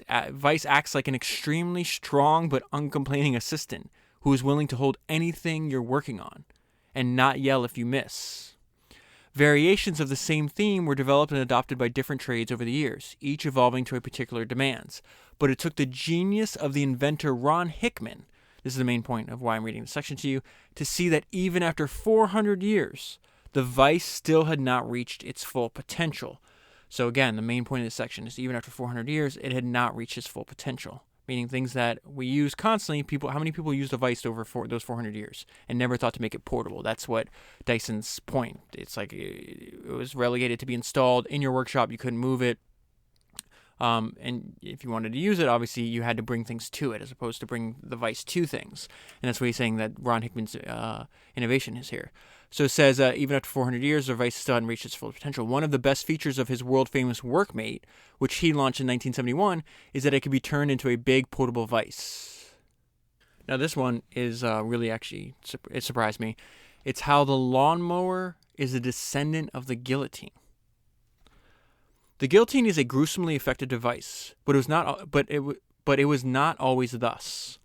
Early versions dating back to at least the early 14th century had a simple plate-like blade which did not always do its job properly. Dr. Joseph Guillotine's claim to fame is that in 1789 he proposed that the device be used for aristocrats and hoi polloi alike. I think that's just like normal people, because in parentheses he says how democratic, so it's used for everybody, and prompted research into the most effective shape of the blade. Experiments using animals and cadavers led in 1792 to the characteristic oblique blade, which slices rather than crushes, causing complete decapitation in 1/17 of a second. This grisly research did have one useful spin-off. It led to the design of a much more effective paper and cloth cutters. It may thus also have led to the lawnmower, which was inspired by cloth cutting equipment in 1830. See what he's doing there? He's tracing the idea through different manifestations of that same idea. So you start with the guillotine. Guillotine inspires a way to cut paper and cloth cutters inspires the lawnmower, which inspired the cloth cutting equipment in 1830 and brought well-tended lawns within reach of everyone, not just the wealthy. No doubt the democratically minded Dr. Guillotine would have approved. In addition to talking about ideas and inventions he likes, they also talk about people. So James Dyson idolizes Thomas Edison. But they also talk about, I don't even know how many Wright brothers. It's like half of the people that I've read biographies on for founders is in this book. And one person is Benjamin Franklin. Just want to read this. They offer like mini, I don't even know, it's not a mini biography. It's just like a mini summation of interesting things that individuals happen to do. And this is called Lightning Mind, and it's about Benjamin Franklin. Born in 1706, the 15th child of a poor Boston candlemaker, Benjamin Franklin went on to become one of the most remarkable figures of the 18th century. After George Washington, he was probably the most famous American of the period. He was an author, printer, publisher, inventor, and scientist who became a diplomat, playing a key role in representing the colonies in negotiations with the British Crown and Parliament. He had a hand in writing the Declaration of Independence, the American Constitution, and the treaty that gave the 13th former British colonies their independence. As an inventor, he devised bifocal spectacles and the Pennsylvania fireplace, a wood-burning stove that could generate a greater heat than a conventional iron stove by using a grate for the wood and controlling the flow of air by means of sliding doors.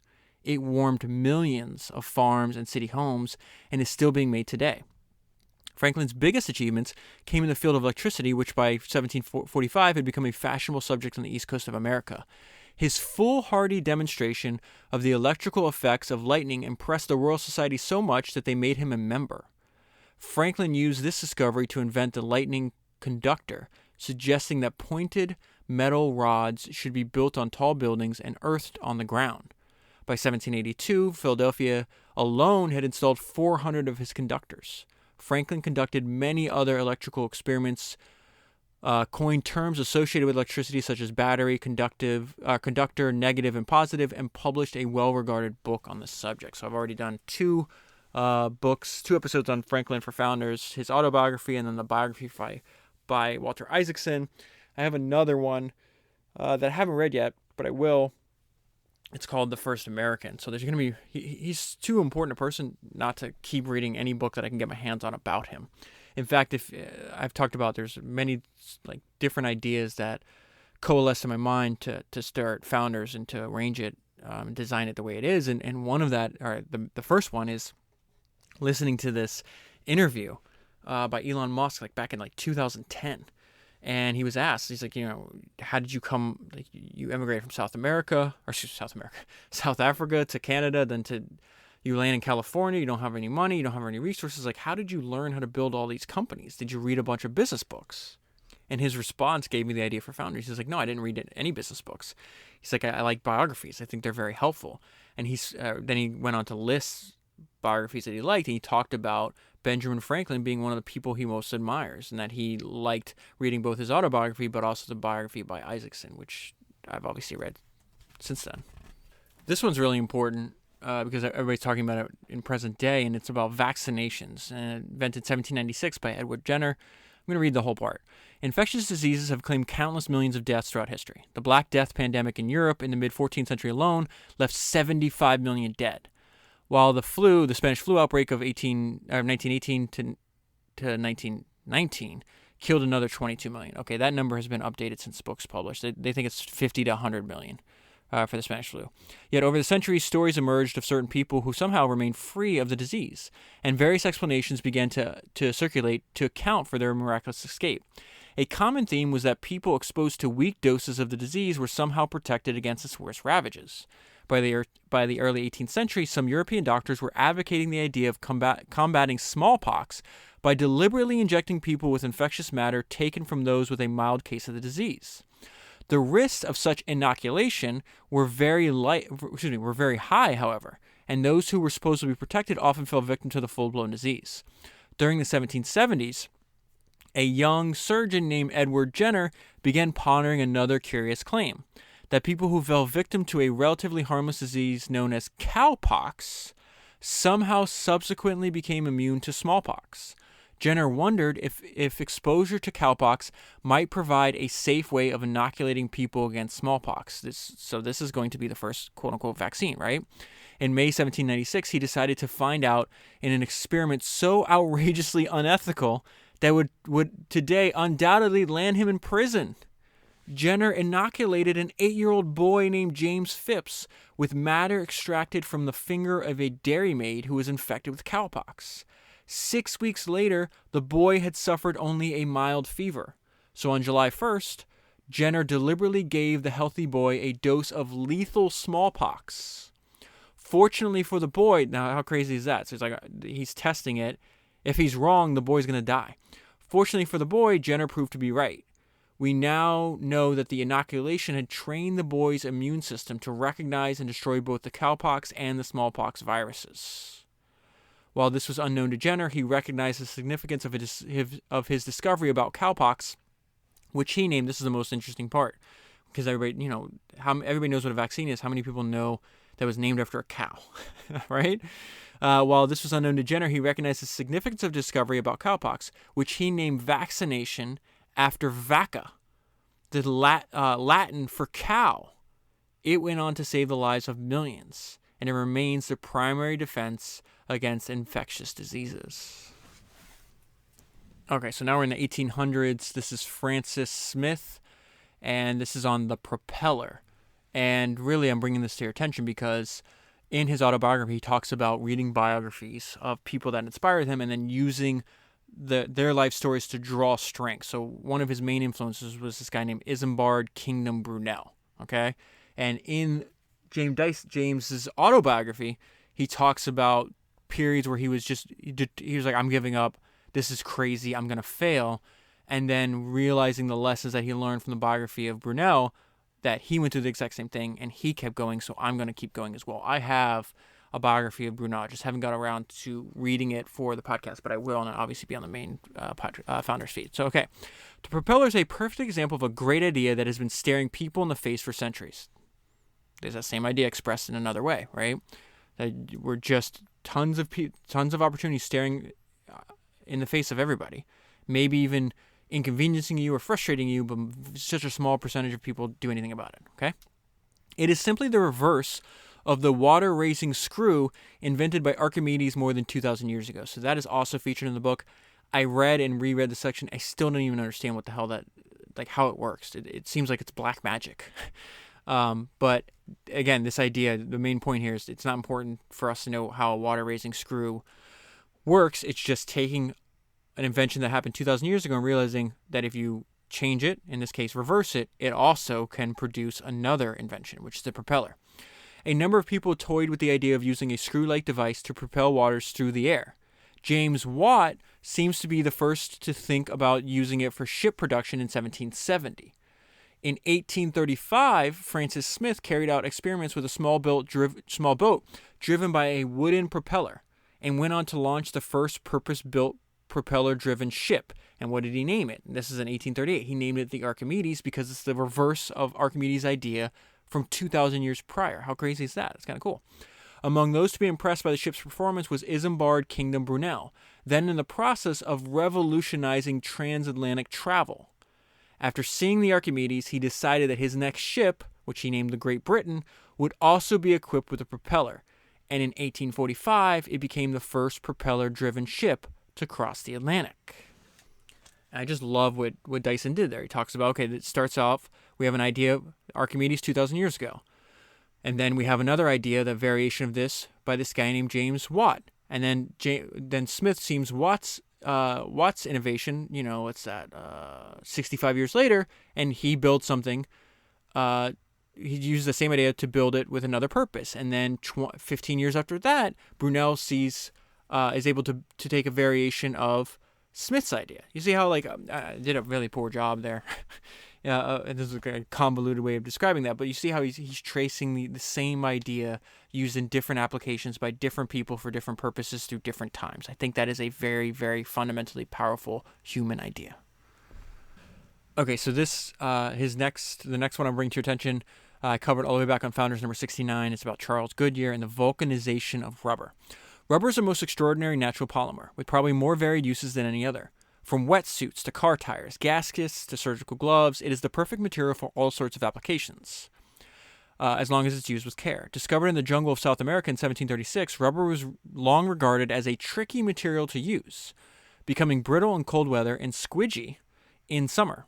Then in 1839, an American named Charles Goodyear accidentally dropped some rubber mixed with sulfur on a hot stove and invented vulcanization. His invention was not entirely a fluke. He had already spent some years looking at ways of making rubber more robust. Even so, his process was all too easily copied, and he spent the rest of his life trying to prevent others infringing his patents.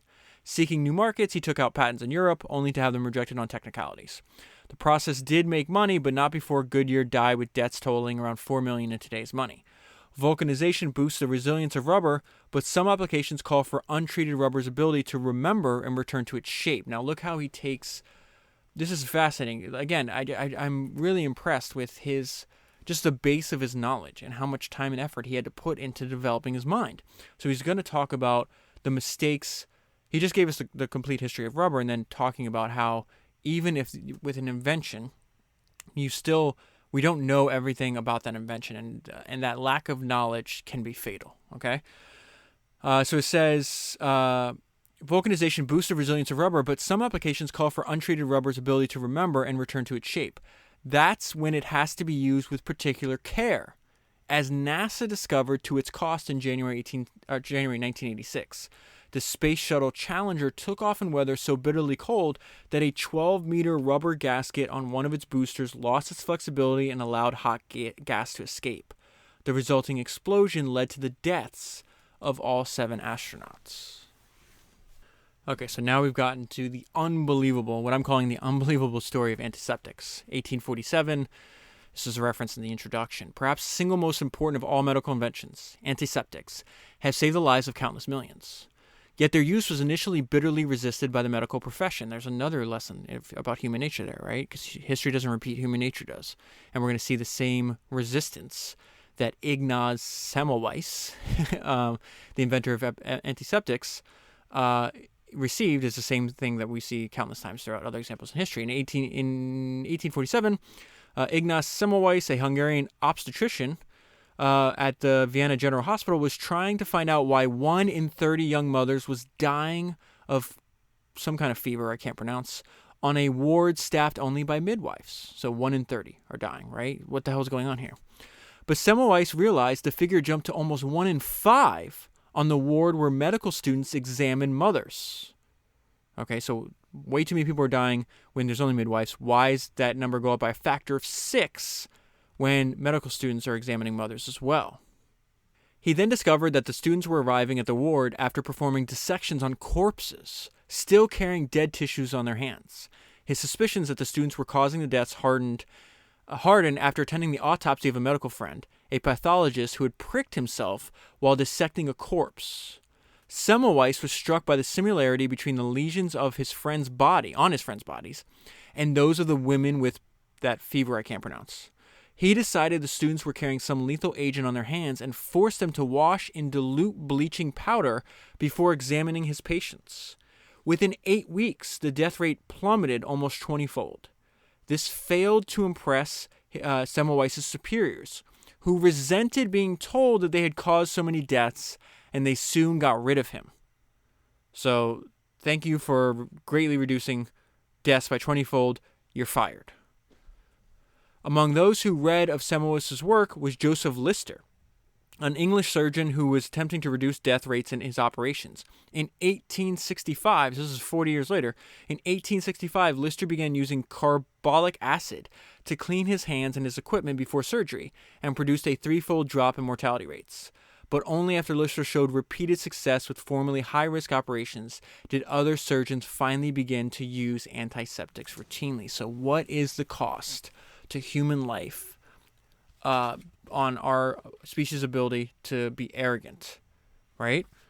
40 years worth of people dying when Ignaz discovered, hey, just wash your hands, keep your surgery, your utensils for surgery, your workspaces, your medical offices clean and free from deadly bacteria, and guess what? Less people will die. And him discovering that, the reward for him discovering that, rather, is, hey, you're fired. And lucky that Lister picked this up 40 years later. Who knows how many people died because of that, because of the decision of these people being arrogant. Okay, so this is one of my favorite wild stories in the entire book. It's about moving pictures, which obviously gives birth to the movie industry, and the history of moving pictures is crazy. The movie industry might be the apogee of glitz today, but its origins lie in nothing more glamorous than a simple bet. The story goes that in 1872, the Californian railroad tycoon and racehorse breeder Leland Stanford, which Stanford University is named for, there's actually a book on this subject right here called The Tycoon and the Murderer, about Leland Stanford and this guy, Edward James Muggeridge, who we're going to get to here in a minute. All right, so it says the story goes in 1872. Stanford got into an argument over whether a galloping horse ever has all 4 hooves off the ground. Experts and artists alike agreed that horses always kept at least some contact with the ground. But Stanford decided he knew better and bet $25,000, which is the equivalent of $500,000 today, that horses sometimes left the ground completely. As horses' legs moved too quickly for anyone to see exactly what happened, Stanford hired an English photographer named Edward Muybridge, with the intention of capturing the truth on a photographic plate. He had to wait 5 years for an answer. Muybridge was something of an eccentric, which was blamed on a serious head injury sustained in a stagecoach accident after he emigrated to America in the 1850s. In 1875, after being tried and acquitted of the murder of his wife's lover, he lay doggo in Central America. On his return in 1877, Muybridge set up a battery of 12 cameras parallel to a racetrack in Sacramento. with each camera's shutter connected to a wire stretched across the racetrack. So as the horse gallops, he's going to trip the wire and it's going to take the picture, right? It created a series of photographs showing the position of the horse at each instant. Muybridge stuck the images on a rotating disc and shone a light through them. The flickering images proved that Stanford was right. The horse did, in fact, sometimes have all four hooves off the ground. Muybridge went on to carry out similar studies of the movement of animals and humans, his academic interest being shared by a French scientist. We're going to call his last name is Mary, who in 1882 invented a single camera capable of taking multiple exposures in rapid succession. See where we're going here? We're going to the evolution of moving pictures. Others, however, were less interested in making discoveries of new technology than in making pots of money. They included that doyen of creative entrepreneurs, Thomas Edison. So this was a new word for me. Let me make sure I have it correctly. It means like the best of whatever they do. So the most respected or prominent person in a particular field. Doyen is what Google's telling me how to pronounce it. So let's go back to this part. They included the doyen of creative entrepreneurs. You see once more Dyson's unlimited admiration for Edison. Thomas Edison, who in 1887 asked one of his assistants, William Dixon, to devise a suitable camera and means for projecting the resulting images.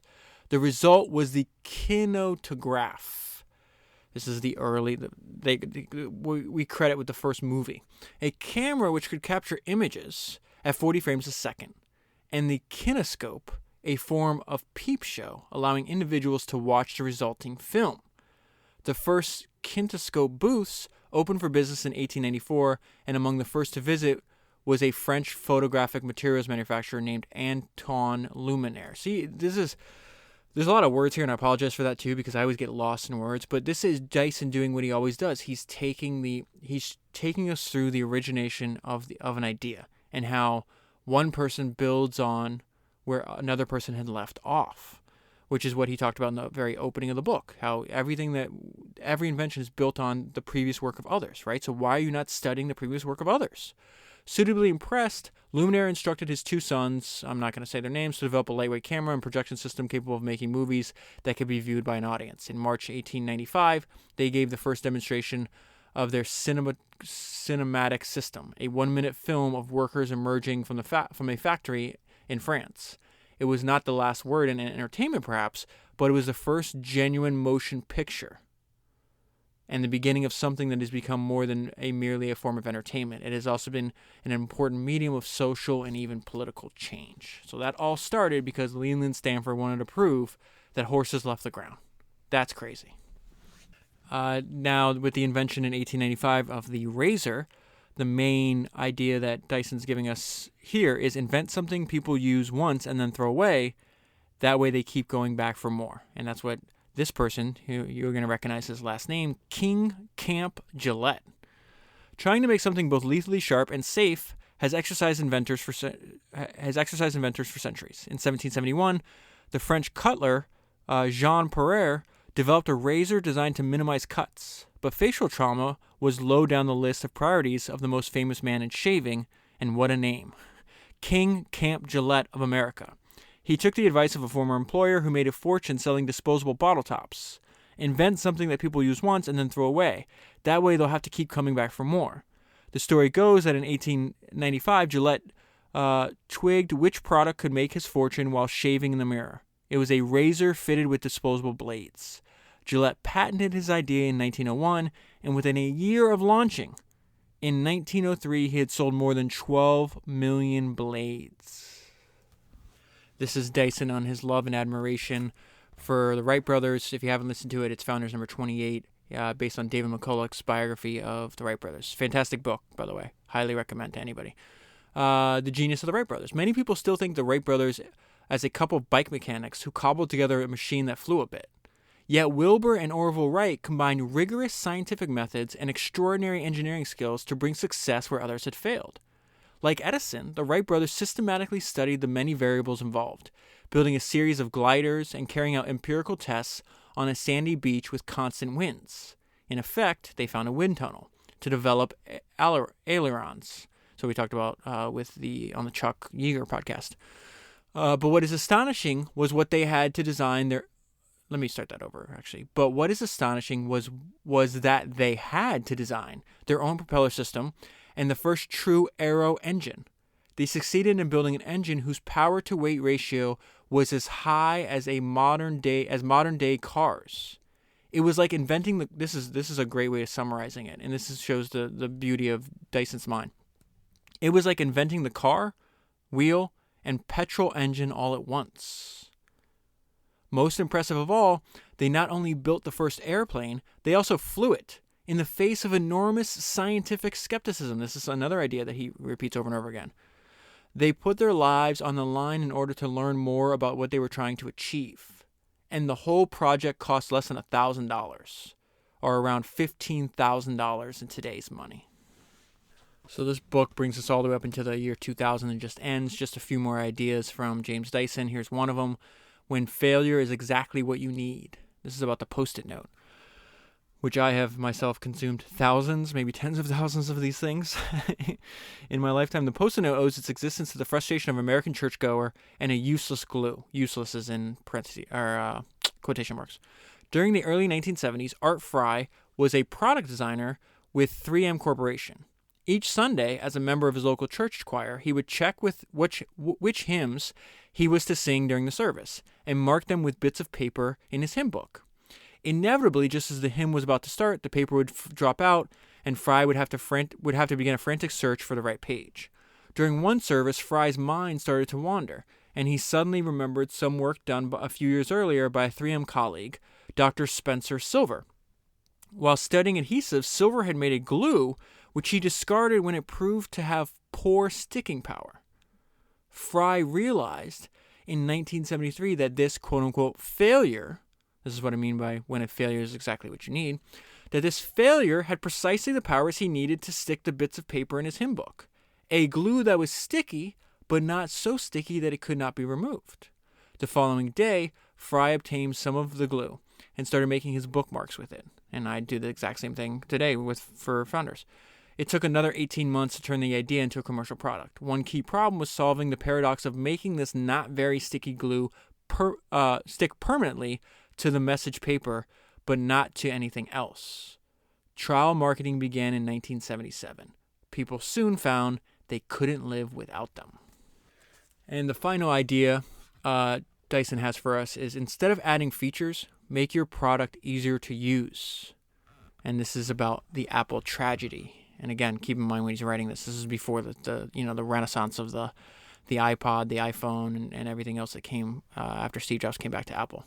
The appalling difficulty most people have using their computer is nothing short of a scandal. Using a computer generally means using Microsoft Windows 95. Software so intuitive that you press a button this is hilarious. Software so intuitive that you press a button marked start to shut the computer down. Or so I'm told.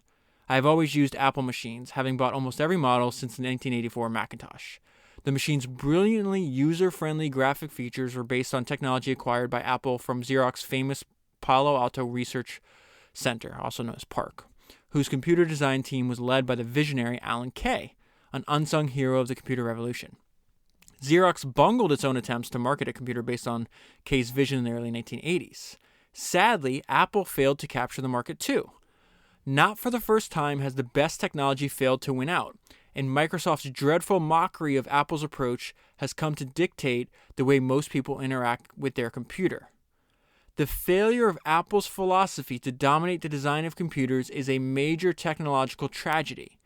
It is a pity the computer industry doesn't spend more time on making software and hardware easier to use, instead of adding yet more unintuitive, useless features. And that is where I'll leave it. I'll leave a link in the show notes if you happen to buy the book. It'll support the podcast at the same time. If you do buy the book, it's rather weird. Like I said, it's like a textbook. I read it straight through like you were to read a normal book. I don't recommend doing that. It gets kind of boring in certain points. It's more of a book. Like if you just want to pick up and read a section, might be interesting, or read about a time period, it might be interesting. Again, it's more like if you had like a Wikipedia of inventions. So use this book more as a reference as opposed to when you're going to sit down and enjoy the actual reading process. Anyways, I've talked enough. I got to go work on this other biography I'm reading for this week's podcast. Hope you enjoyed the podcast. Hope this was kind of weird. I know it's different than what I normally do, but hopefully it was enjoyable to you, and I'll talk to you again soon.